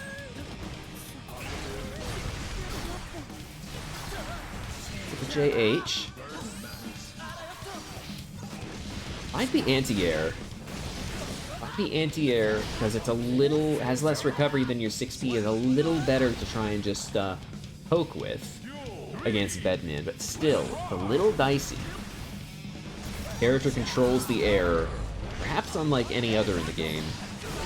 With JS, the Wicked Air Normal. There it is. But be careful. Just with a scoop, Margarita applying pressure. As burst. Chef working with not a lot of life. It does have the meter to heat pressure and bait out a YRC. Now it's Sin's turn for a JS. Margarita finding home. Just closes it out with the overhead. Very nice. Margarita manages to turn what looked like Head Chef set around. His first losers quarters match.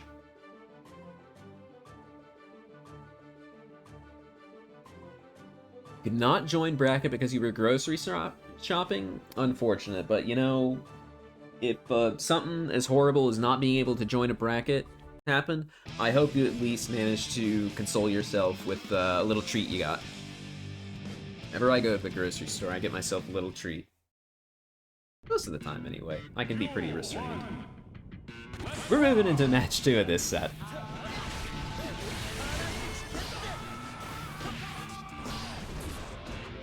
Margarita with the JK as a rising anti-air. That may be an interesting tool to use against Deadman.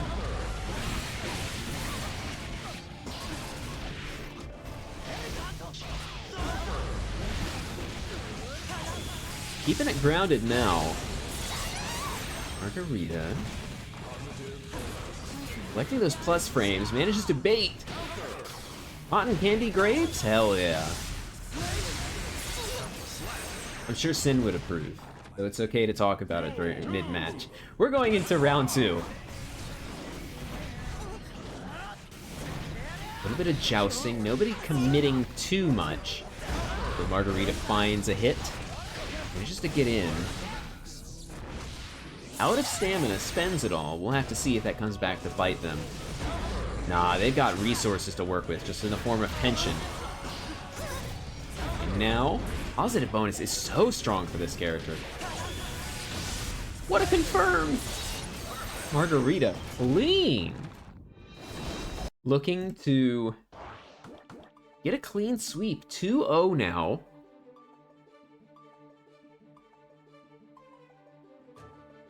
All this talk about food's making me hungry. I had a light dinner, so I'm probably gonna have to nibble on something before I go to bed. Y'all need to wrap this bracket up with as many 3-0s as you can so I can get something to eat.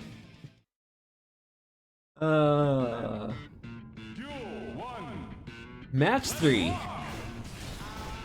The Margarita's using that rising JK more. I wonder if they're perhaps listening to what I was saying on stream. Or maybe they've labbed it out a little bit. They're starting to get their bearings on when to use stuff. Just run up scoop. Remember, Bedman has a myriad of safe jump options they can do, so Margarita is definitely going to be a bit antsy regarding reversals. Listen, my last name is about eating in Italian, so I'm always food related, baby. Margarita, not quite able to be finished off there by that OTG from a head chef. We'll have to see. Margarita can turn things around. Nice BRC backdash.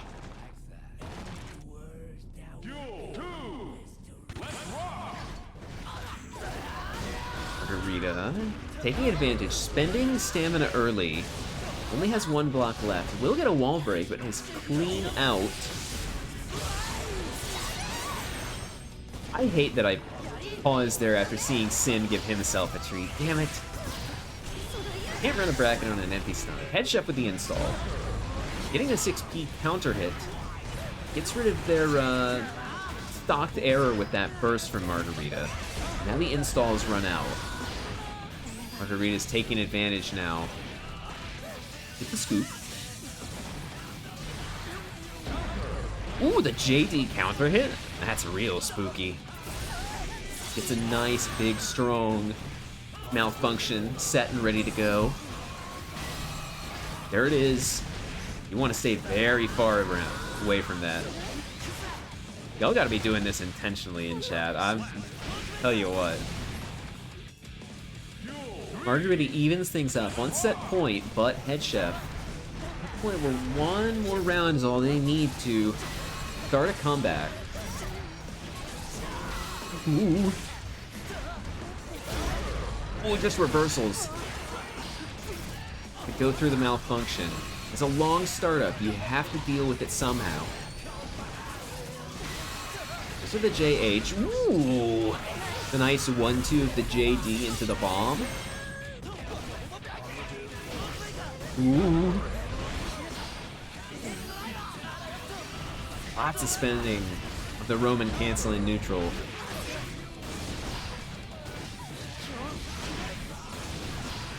Margarita, keeping an eye on stamina while keeping Head Chef under pressure. There's a 6P. Doesn't confirm to the super. That's pretty big. Margarita's tapped on resources. No tension. Will be getting some soon. Looks like they're spending a lot of it under patience, waiting for the deflect shield to capitalize off of it. Head Chef staying alive. Deadman needs heat tackle in this matchup. That's White Wild Assault, you know. Close enough. Welcome back, Exard ICPM. You crack me up, chat. Let me update this score here. I have a bracket to run here. Can't be distracted by y'all being funny. Mankind Or the empty stomach I'm running this bracket on. Again, finding the nice opportunity to bait a 6P Head Chef. Getting some errors on the board. Margarita poking.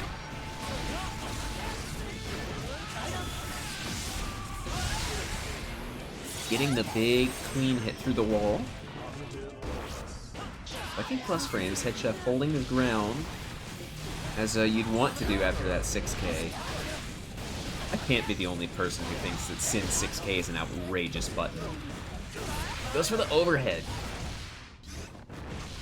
No meter or resources. Margarita will get them back momentarily. Starts to get stamina while getting counter hit.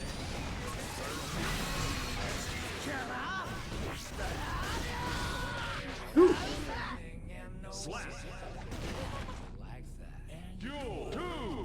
Margarita on set point. Again, see the 6P baited. That's what this character brings to the table. And with the task B error there that was stopped. Alright, bursts have been spent. Bodes ill for Head Chef. Margarita, with no burst, doesn't have it as bad, because even if they lose this round, they'll probably get more. Oh, I think it launching on hit is outrageous. I can take it being plus, but it launching on hit too?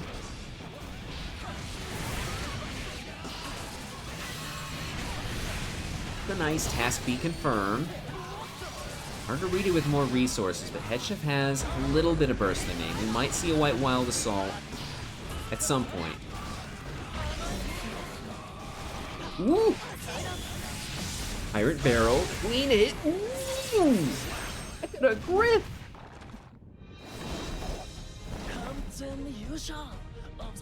3-1, Margarita's favor. wins. Margarita will be moving on to winners semis to fight the victor of our next upcoming match, HoboNinja versus Rain.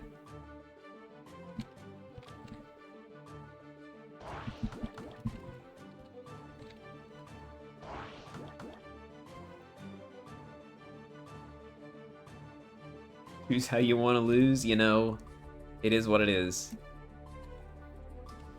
Sometimes you put yourself into the no-win situation by what resources you spend, what situations you put yourself in. Sometimes it happens because the opponent does it to you.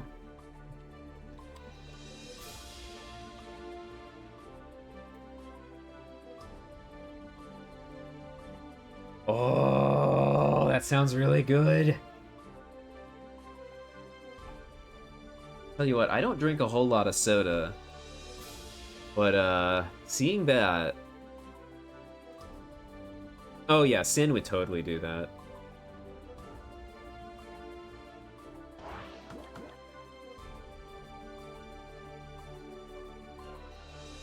Alright, both gamers have entered the venue.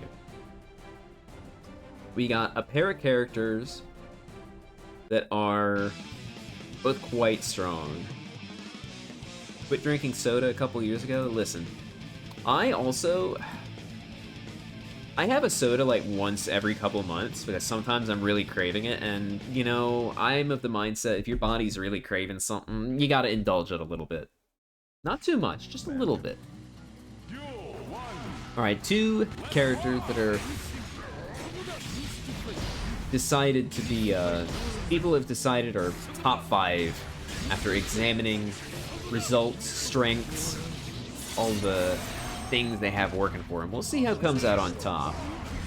HoboNinja has taken one down early with the life lead Rain is amassing. Spends Burst. We'll see if that comes back to bite them. I'm an advocate of holding on to Burst if the situation looks dire. Then again, I play Anji, so I can jump to the top of the screen and JD to stall for Burst. So, you know, it is what it is. HoboNinja already has half their burst gauge back, so we'll see. Rain not quite with a perfect.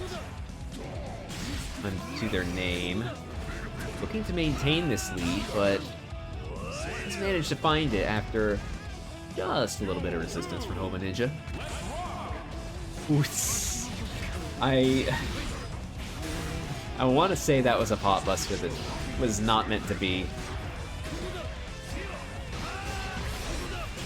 Those were the overhead. Remember, Johnny can convert off it now with a meter or a card. Doesn't quite get the confirm through the wall. HoboNinja, great use of burst to take the corner. Now with the Garuda pressure. And jumping. Seems this character also has some flaws that can be exploited by jumping. HoboNinja can't walk this character down, can't dash block. Has to find a big knockdown into Hammerfall.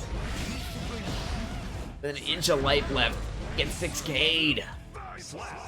Fifth with the close slash to close things out. Rain. Take the first W of this set. One match on the board. 2 more to go. I'm getting pinged. Excuse me. That's something important. Alright, we're back into it nice and quick. You love to see a nice and quick bracket, especially when you're hungry, hombre.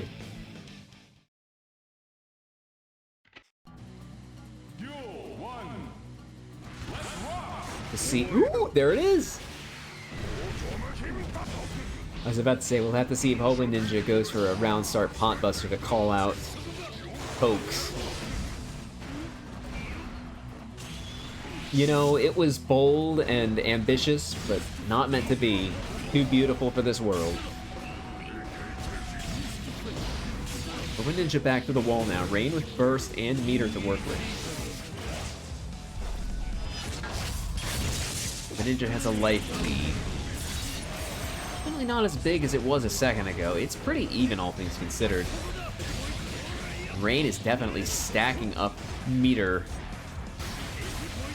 HoboNinja.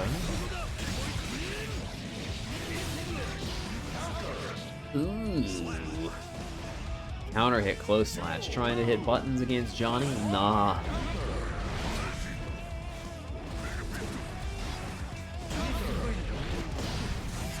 Ninja struggling to advance. Maybe 6-feet heat tackle from earlier in the set can come back and help them out here. We'll have to see. This fighter does have a lot of recovery. Goes for the scoop and it comes out. This will kill for sure. What needs to happen is 1 PB. Oh no! The Ensenga to counter the Potemkin Buster's armor. Go over it. HoboNinja working their way out of the corner. Now Rain taking the fight to Potemkin. Is that wise? Under card pressure. Very nice use of the Hammerfall armor to get through Misfiner. Goes low.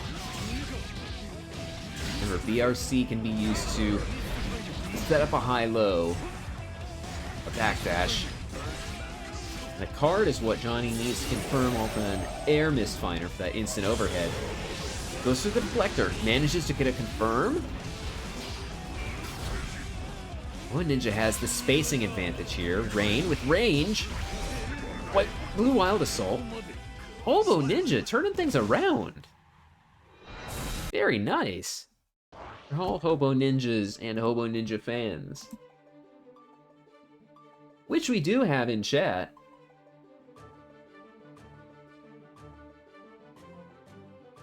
Rain is a gamer, though.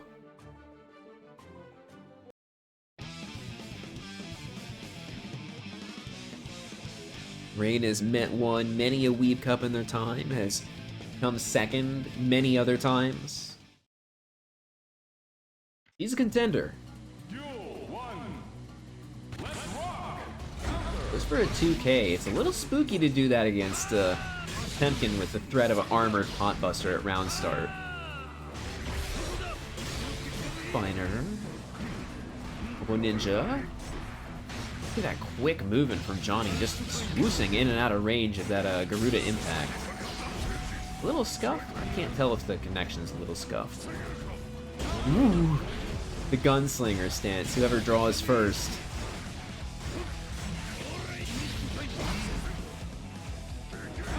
Oh no, don't stick your hand in the food processor. That is Potemkin's JD. Garuda impact. Takes Rain to the wall. Probably doesn't look like HoboNinja was prepared for that. Eat Knuckle. Remember, it scoops to the ground now. It's not a guaranteed hit, an unblockable like it was in previous games. He manages to close things out. It is getting a little chunky there. Everything good? Oh no, I don't think everything's good. Ninja. Placing pokes to...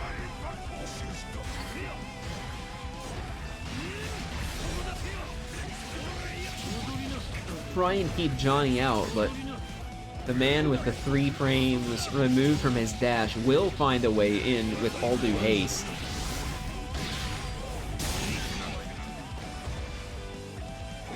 Everything good? Staring each other down. Goes for the big JS from the super jump, the old Exard safe jump tech. Not sure how effective it is in this game, though. We'll have to, I'll have to probe against the Potemkin Master's knowledge. HoboNinja under pressure from cards, under pressure from meter. Rain. Can't dash block. It's bullied by that, Hammerfall. Doesn't quite close things out. Has meter. Rain with one last gasp. Just gets shipped out. Dages of playing too passive. HoboNinja. First blood drawn. Rain takes the corner. Under card pressure. TK Misfiner with the meter to back it up. Instant overheads. HoboNinja. I mean, it is pretty cool, the TK overhead Misfiner.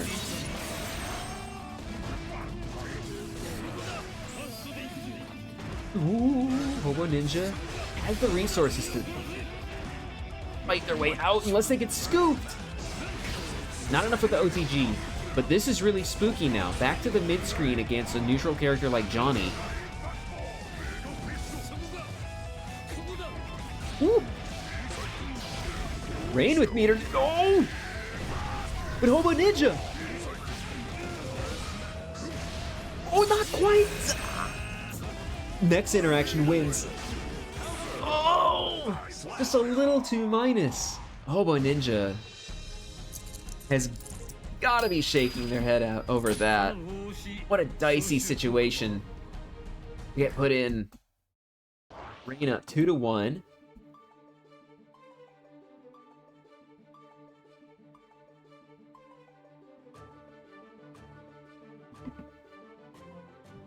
Let me catch my breath here.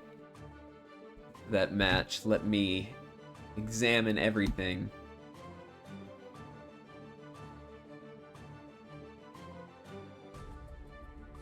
Examine everything here. Looks like a reset proposed. There was a little bit of scuff happening in that last match, remember? Let's see how things pan out.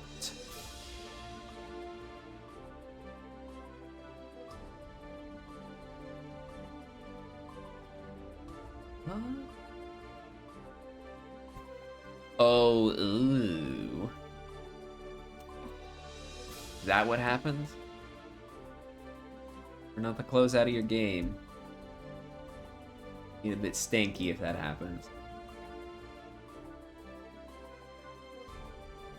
Alright, both gamers look like they're ready to go. Have to see if they are ready to go now. Yeah, remember, if you are watching like a Twitch stream in the background, remember to close it before you open your game to play online. Close all your tabs and all your processes.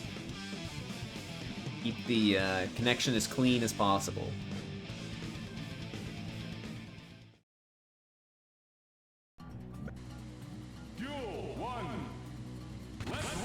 Move into match 4 of this best of 5 now.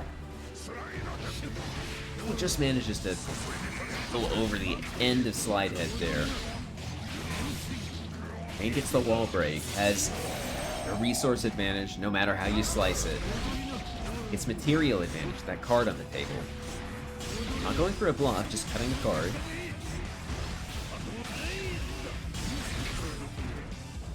Ninja finds a scoop, back throw incident. Little bit of a scramble happening now. HoboNinja with a throw. The OTG. Rain bursts out. Half the burst there. Even if you go down a round, you have another one to build burst back. HoboNinja. Very nice. Finds, confirm, into the round. Garuda impact. It's so active, it looked like it was finished there. Up the deck. Doesn't quite connect though. HoboNinja makes it work for them. Now they're in. Under Garuda pressure. Rain gets a little sigh of relief there. Something didn't quite go right for HoboNinja, I suspect. There was a drop, a fumble. That's HoboNinja's game. 2-2 now. Nice and even.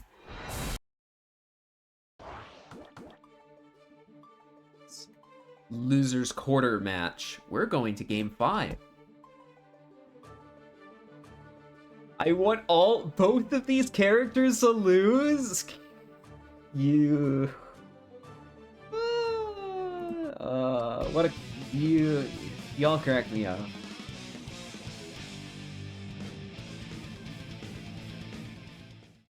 Thanks for coming through, good money.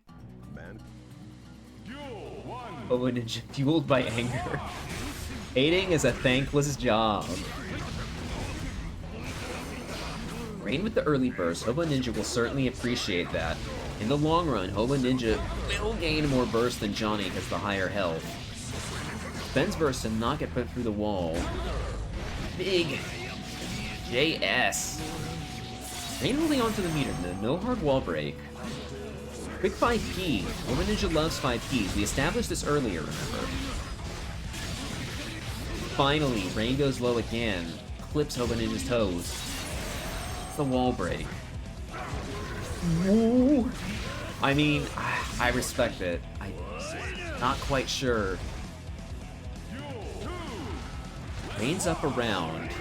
One set point now that HoboNinja draws first blood in the second round. Clipped by the Johnny. Quick poke. The slash there. HoboNinja, down to about 30 or so percent of their life. It's looking a little dire. It's a big counter hit sweep to start the party. Rain forced to spend all their meter in an instant. HoboNinja spends burst. Spends the meter to get the deflect going. Ooh, that did a grip! It's a double Luigi situation. One that Rain has the advantage in, but HoboNinja turn things around in the trice. All they need is one Potemkin Buster, one counter hit sweep or 5H. Margarita talking in the chat there, distracting me. Keep it down. HoboNinja playing patient. The card on the table. That's gonna prevent HoboNinja from really using Hammerfall to get in. Now it's out of the way. Hammerfall can armor through Misfiner now. Okay, spending to go into the reflector, rather. Oh no! Rain! With the last hit on the table. You know, HoboNinja had to go for it. I respect it there. What I would have expected too. HoboNinja. It's split by the close slash.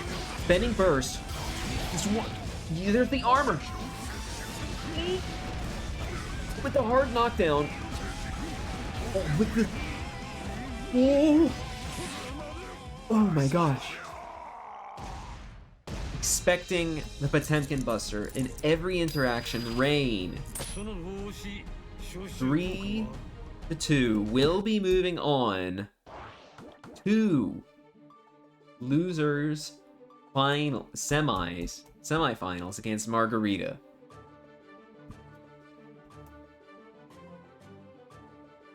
You know there's no rest for the wicked now, because Rain's got to stay on that station while Margarita pulls up.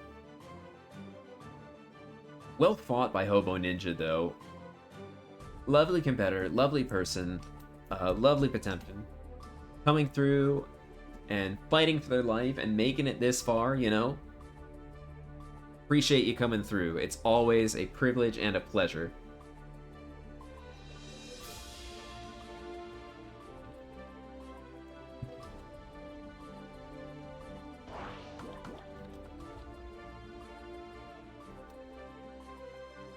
As soon as HoboNinja vacates the chair there.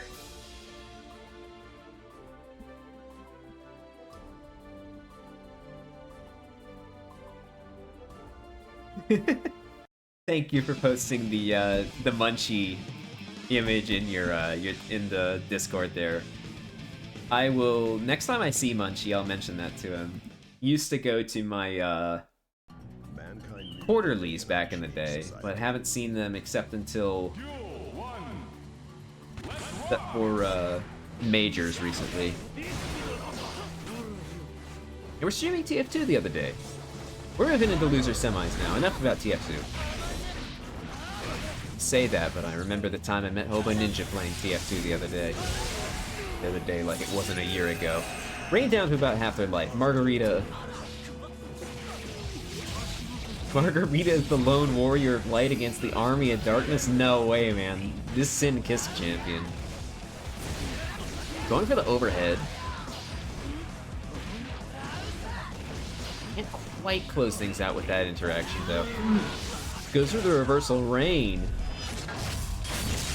For a big reversal super. Will be looking to close things out. Big 2S. Not looking to commit. Wary of reversals. Getting the plus frames from the card pop. Now cards on the table. Ooh.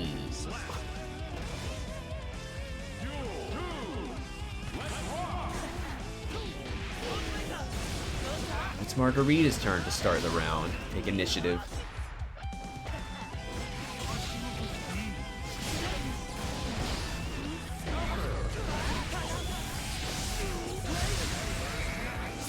Initiative is what they're taking there. That big wall break. Spinning on the spot with the close slashes. Margarita holding it down.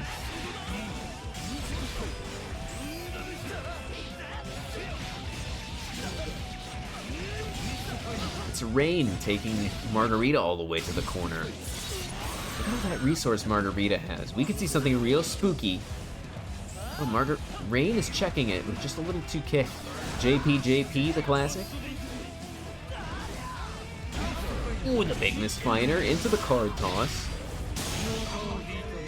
I earnestly thought that might have broken the wall. You know, just go for it.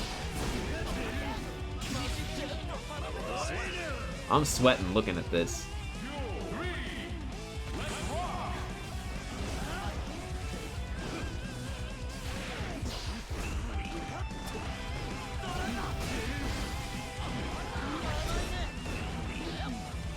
Ooh, jumps over. I get a confirm off that, though. The card on the table. You know, you gotta challenge after the card toss sometimes. I like what Rain is doing, hanging out in the air, going over these, closer to the ground specials from Margarita in neutral.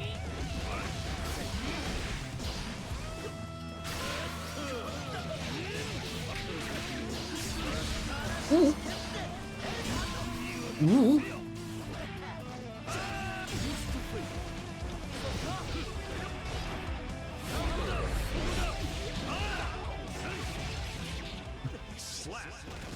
Excuse me there, I'm struggling to keep my thoughts process going here. Was that the first match? I'm sorry, I think the hunger is getting to me there. I'm starting to doubt what's going on here.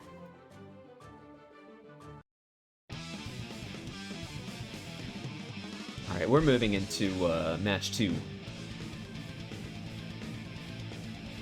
Fortunately, I feel like I'm falling apart at this point in the evening. Before we move into losers finals, I've got to get something just to nibble on. Nice early burst teased out Rain. Margarita's sure happy about that. Quick early spend. Get the wall break. And the scoop, Margarita slowly collecting resources. It's back thrown. It's a scary situation to be in. If you get hit with the reversal, you might just die if you're in Rain's position. A reversal, though. No meters spent. Interesting. Back to throw. Remember, that's one of the many options Sin has at his disposal to do after his special moves. Flips the toes. With this, I think... yeah, just enough.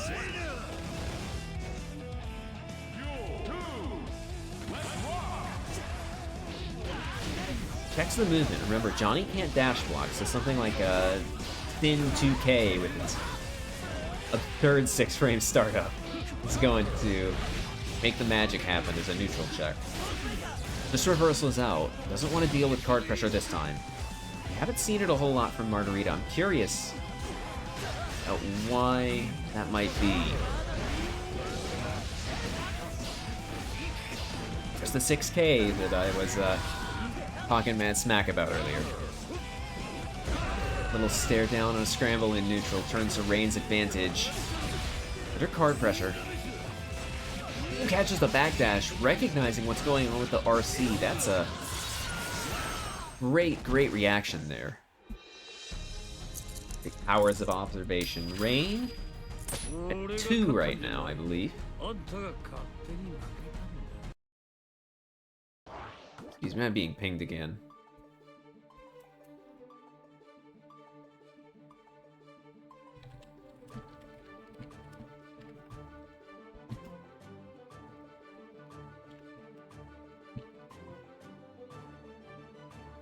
Alright, I have been hit with a stream to look at some point. Ran the set with Asta? You're a braver person than I am. I can't go like 2 minutes without Sin making me frustrated. What was that person's name? Ate out of a trough and they were a Sin player. Alright, Rain. Taking initiative early with big long pokes. Ooh, 6p to check the aforementioned big long pokes. A little bit of jousting in neutral with these normals. You know, Margarita sends it with the Tyrant Barrel. Rain is using the resources quite well. Like 100 meter to work with. Manages to close out. Rain on set point. Margarita. Dealing with this long range bullying from Johnny in neutral. His range isn't so short himself. Surely that was meant to be deflect. The same thing happened to me yesterday. Except I won that set because of it. Pirate Barrel. Maybe not spending meter on a reversal. Ooh. Manages to clash to make the card go away. A boon for Margarita. Simultaneous BRCs. You love to see it. Air throw. Oh no, that's disastrous for Margarita. Gonna be finished because of this, but remember, Rain is on set point. Just BRC forward check. Rain spends burst with 100 meter to work with. You know, Margarita may be able to, not quite able to make it work. Has meter though. It's just so tense. Next interaction decides it. And Rain, no, burst came back just in time. Little 5p anti-air. Such an anticlimax compared to the hype that happened just a moment ago. Rain, the 3-1. Okay, so next up is Losers Finals with Fat Cat Teddy and Rain.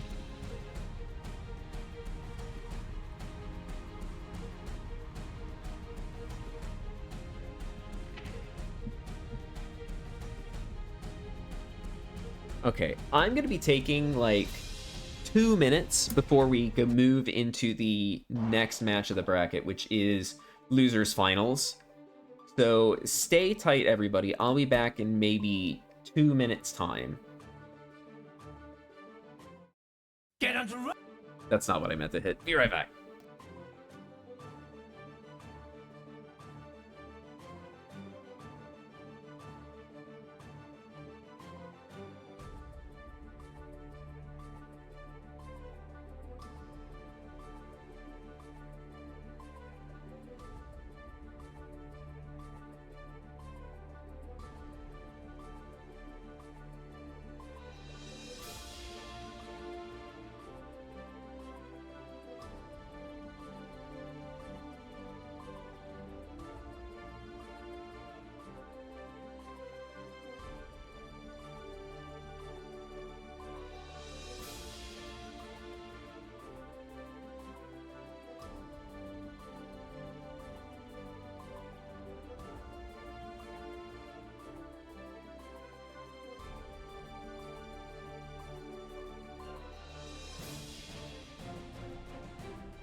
Alright, appreciate your patience, everyone. I got a handful of walnuts. I chewed up, and little sip of water. I should be good for the next 30 or so minutes. But I gotta get something after this.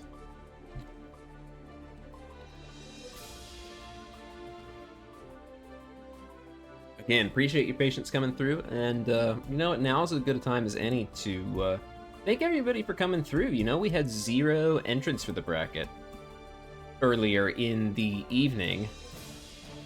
Hey, you know, we're a big 13 now. Appreciate y'all coming through. Listening to gay music? Hell yeah.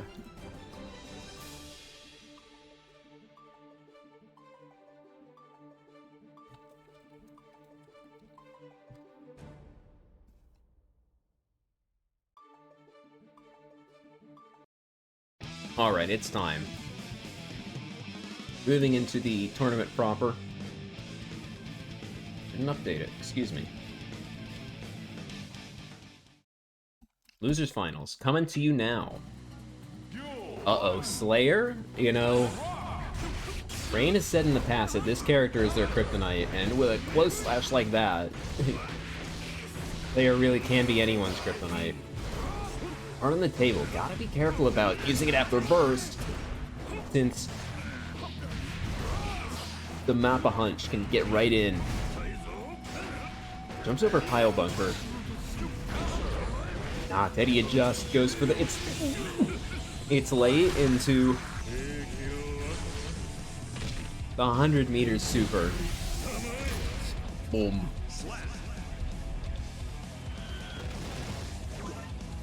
Rain exploded. Avoiding the 2H, that's the big neutral tool for Slayer. That and, 5K. Pile Bunker loops. Don't quite happen, just 2 back-to-back.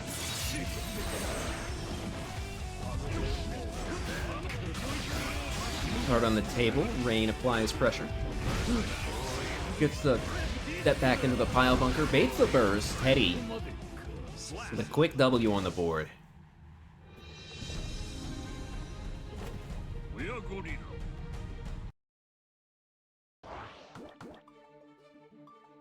Alright, so, as I said earlier, Rain has talked in the past about how this character is not one they like fighting. We've talked about it, we've had our own discussions about how to deal with all the things that this character does to you.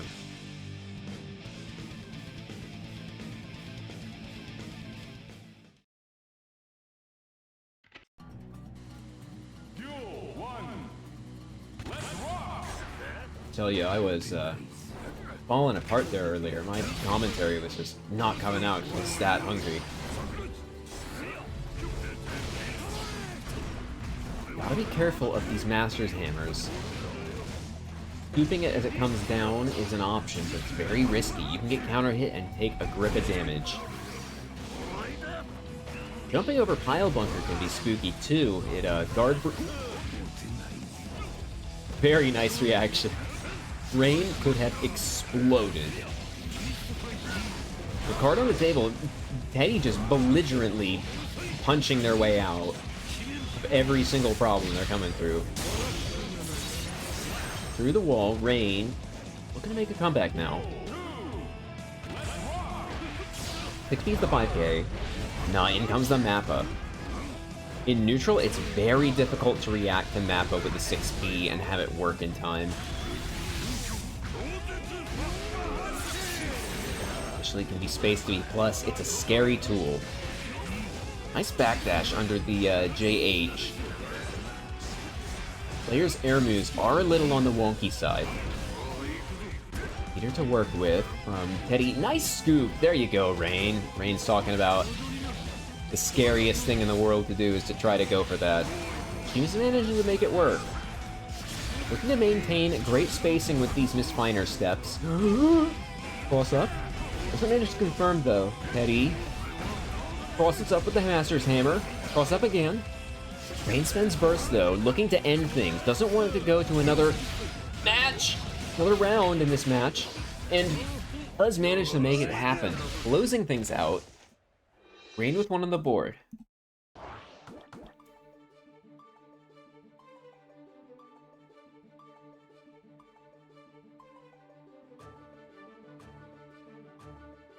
Eddie.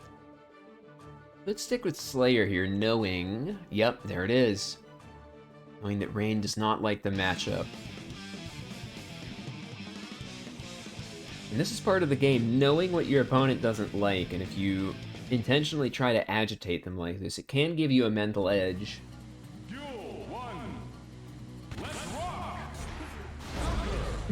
Just goes for it. Super jump to go over, it's late. The big anti-air, Jesus! My man wanted out of the corner. 5K. Remember, Johnny has that nice 9-frame far slash, can lose to something great mid-range poke like a 5K, but it's 7 frames startup. Rain, fortunately, will explode.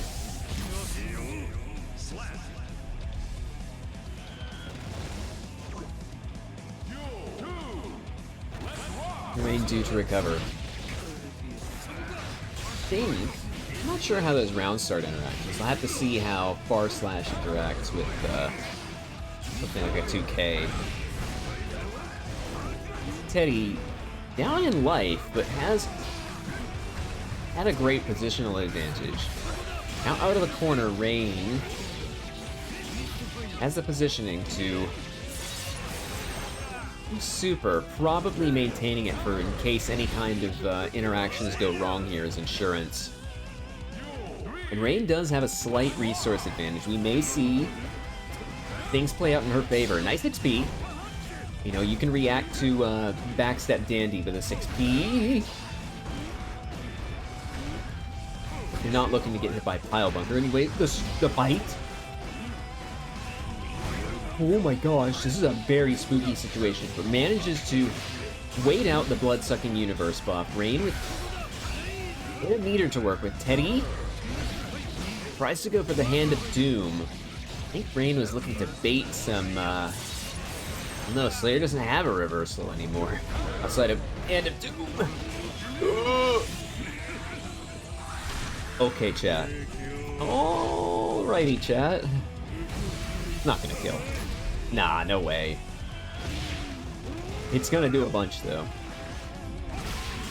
You gotta be careful about double jumping over Slayer with that close slash of his. Ooh. Oh my gosh.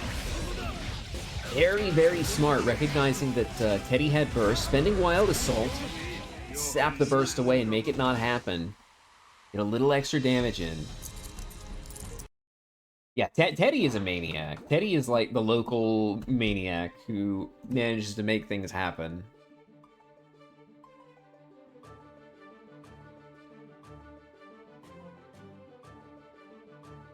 And that's kind of what this matchup is. Rain likes to have lots of different options on the board, knows a bunch of different things about the game, has lots of stuff, and Teddy is a gamer themselves, but has brute strength and ignorance on their side to overwhelm the smart options and well-researched whatnot.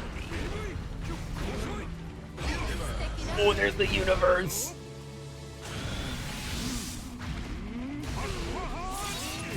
Jesus, Rain exploded. Surely will not defend burst here, right? Very nice, blocks out the dust. I don't know what Teddy is doing on reversal. Probably Hand of Doom if that interaction's any indication. Teddy, halfway to this set's conclusion. Rain only 2 rounds away. Blocks the Master's Hammer. Ooh, that could have been very spooky. I think someone was scouting for a throw.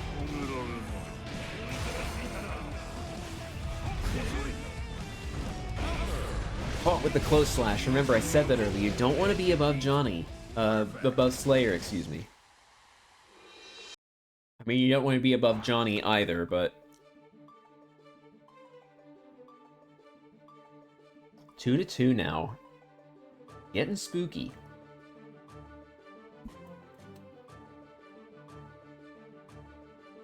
Rain has managed to come back from this in the future.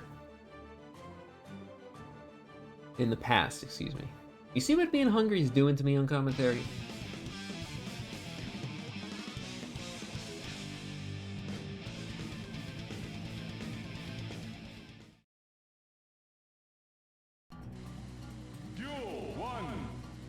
This is the last match, this best of 5. Checks the map up. Excuse me, the dandy step with the 2P.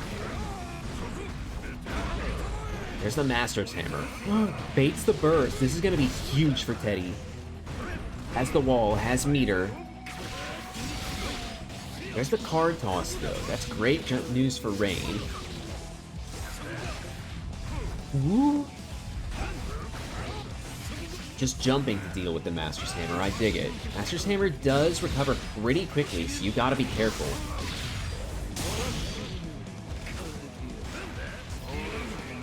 I thought for sure Rain was gonna bait that, but looks like it didn't happen. Remember, Slayer can cross you up a whole bunch with his step dash, but if he does it too many times, you can scoop or fight back, and that's what Rain did a second ago. Now with the back throw incident on set point, Teddy keeping neutral clean, but now sending it. I really like the rhythm Teddy is finding to alternate what's going on. Definitely appears like Rain's a little unsettled by what's going on. Not getting the punish on that pile bunker is key. Teddy is running away with this round.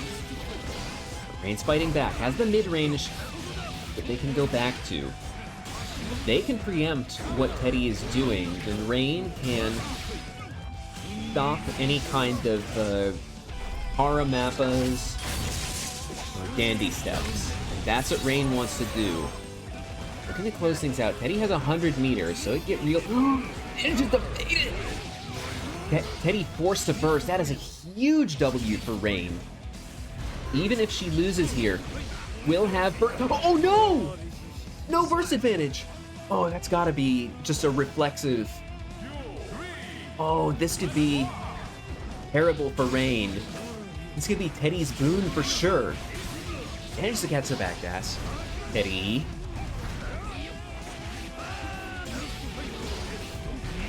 Ooh, Teddy. The backstep with the dandy gets caught, and now Teddy's the one on the back foot again. Huge health discrepancy between these two characters. Little OTG, though, leads to... I really like what Rain is trying to do there to dash out from under Master's Hammer. Oh, big pile bunker. But Rain has meter. Rain has so much meter. Teddy, not able to kill. One, there it is! I was about to say one more interaction will decide it, and that's the interaction.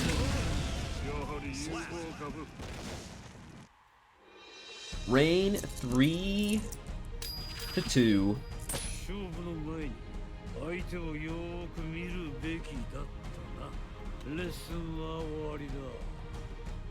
And that's the lesson for today. That's like layer 3 2/3. I would never have expected that. You know, that's true. All right, Rain, stay on that there podium, and Envy, come on down. It's time.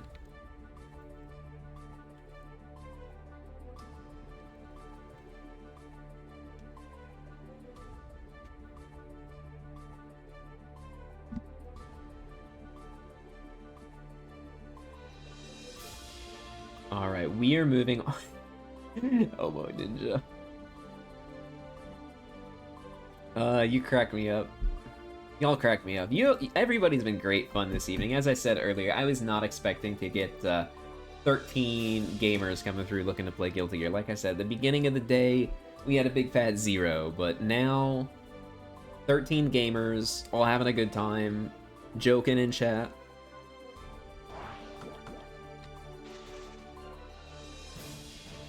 As we move into Grand Finals. Rain on loser's side has to reset the bracket to make things happen.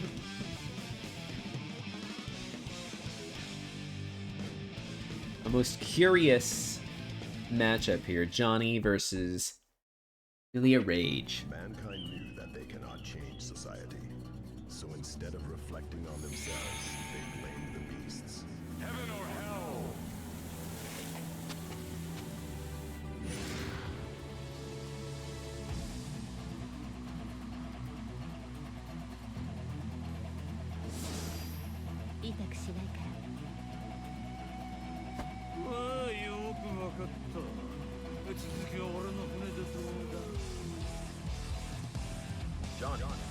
And that's Johnny for you. Always the gentleman. Starts off with a big 2S. And it's just take that burst away from Envy nice and quickly. Big card pop. And Senga falls short though.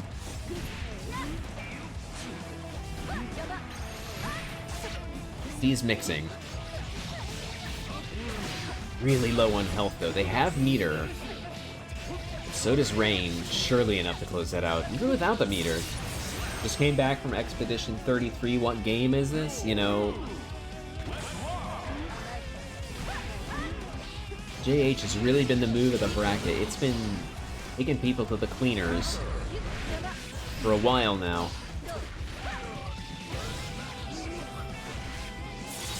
Goes for the JD. Ooh. He's making up the difference in the life lead. Mixing quickly. Big grip of damage. Envy with 100 meter. Backing out of the card pressure. I like the use of RC to reposition after the width 6P. Ben's burst, Rain. Really been the tail of the bracket. Lots of late game bursts. Envy has managed to get away with some murders here and there. Nobody really representing air throw on the Capel when they're under the pressure in the corner. Nice XP.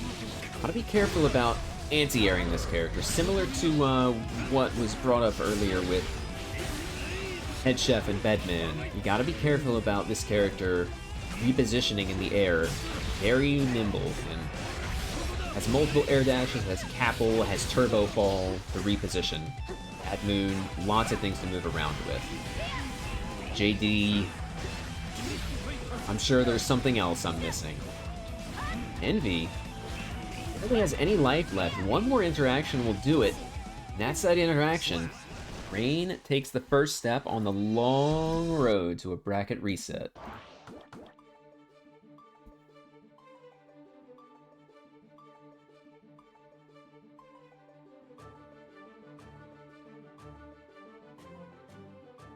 Be right back into the fray.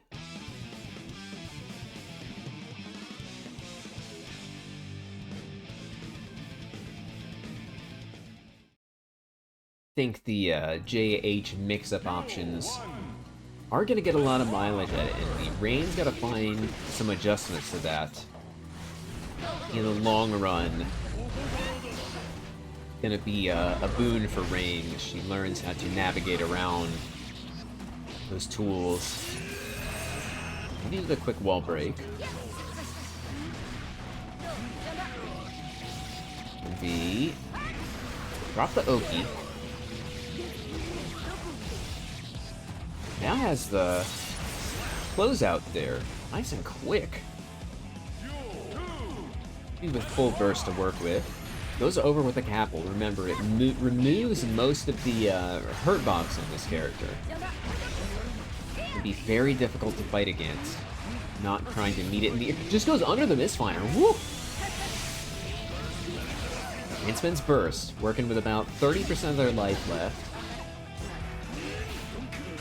Drops the card. Good challenge from Envy. You gotta challenge when the card is down after a vault. Wonder if Rain was looking to maybe air throw and just didn't hit the button. Air throw is a strong option against this character. Gotta be in the right position for it. Blocks the overhead. Very nice. Gets clipped by the JH, though. Said before, it looks like that's going to be the moneymaker.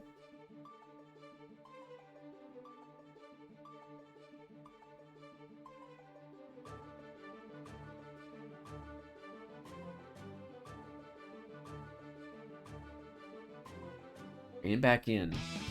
1-1 now. And be 2 games away from WeebCup 196 Championship. Rain 5. Ooh, nice early bar slash from Envy. Forces the burst. Maybe not forces the burst. Teases the burst out, maybe. Rain, put in the corner. This is the Mirage reset. Finds it. Envy retaining the corner. This goes low. Empty low. And with some meters, soon this resource advantage. Passed by Envy's. Rain is struggling to deal with this. Just holding her ground now, not fighting back. Envy halfway to victory. Managed to find the cross up into the Capel.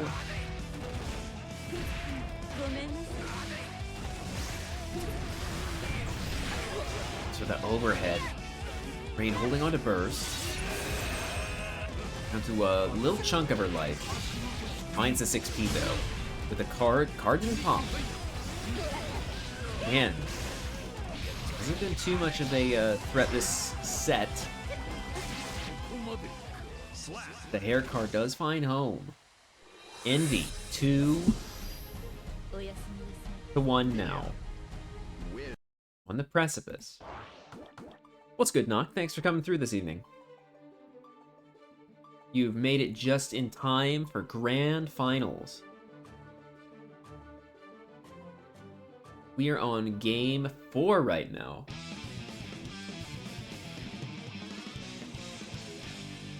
Rain, the #1 seed, came up from losers and now is facing a long road towards a bracket reset. We'll have to see if it happens. Ooh, manages to scoop the scoop with card on the table. Rain is beginning to make me a believer.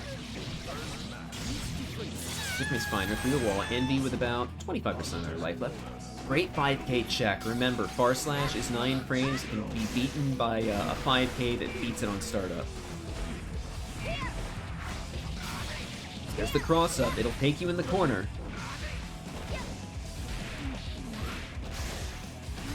Under the disc pressure. Not out of the woods, but definitely out from under the Oki. Gets crossed up again. Remember, crosses up in the corner. Rain with the hero burst. Confirms into the card. And it closes it out. That's the discrepancy in health between these two characters. I've been saying Milia does more damage than you might think from a mix-up character, but anything that touches her, she will bleed, and she will bleed hard. Finds the cross-up, finds the throw with Oki. The necessary discrepancy. Keep it down, y'all. Spending the meter on the winger to get the hard knockdown. Johnny's reversal is slow. Maybe going for a safe jump? No, goes for the mix-up. There's the air vault into the throw. The deal, excuse me. Doesn't quite get a confirm. Maybe going for a reset to keep the corner? Rain. Backing off. Envy under card pressure right now. Card on the table. Defends deflect. Card on the table. And managed to confirm. Alright, right. I said earlier, Rain is making me a believer, and dang it, I'm starting to believe. 2-2 now.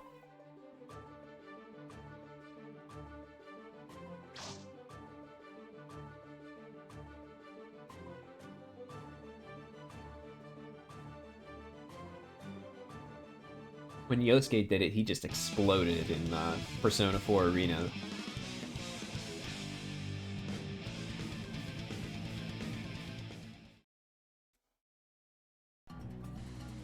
Duel 1. Moving on to Game 5.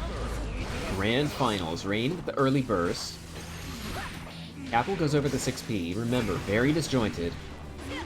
He runs up in the optimal range to mix now. Finds the close slash anti-air.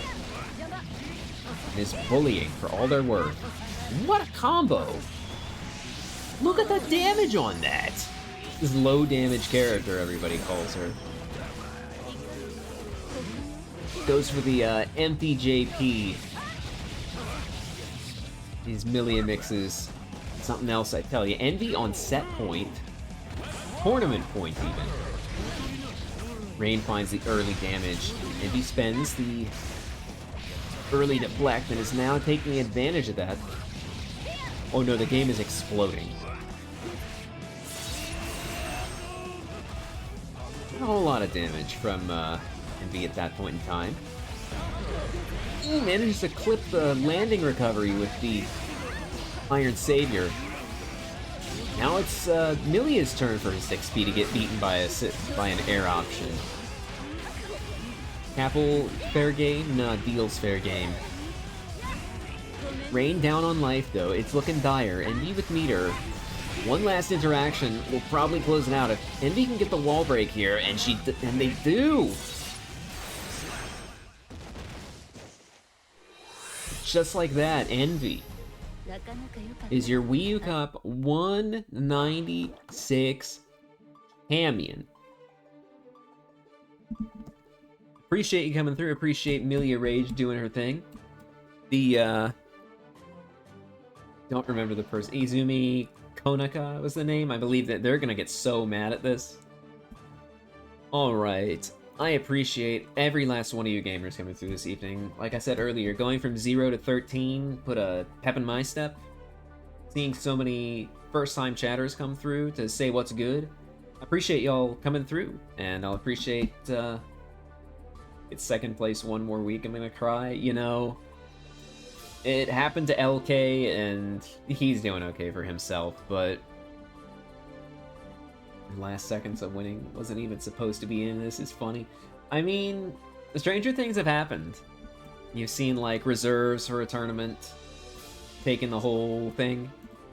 Appreciate y'all coming through. It's been a privilege and a pleasure hosting for y'all. I appreciate you bearing with me when there were shenanigans and things happening that caused things to slow down for the evening. But with that, 196 is a wrap. I'll try to get a bracket up.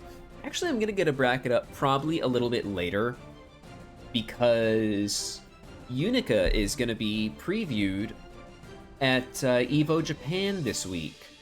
So I'll see if I can get something a little more relevant to her. What is not relevant though? Nah, you know what? Screw that. I've said before, I like to raid people who have nothing to do with Guilty Gear, but I see Bracket About Nothing is running their beginner bracket, so I'm gonna send y'all over to them. Tell them what's good, and I hope you all have a good rest of your evening. I gotta get just a little something in my stomach. Like I said earlier, only a quick top off before the last couple matches. Y'all have a good rest of your evening. Take care, everybody.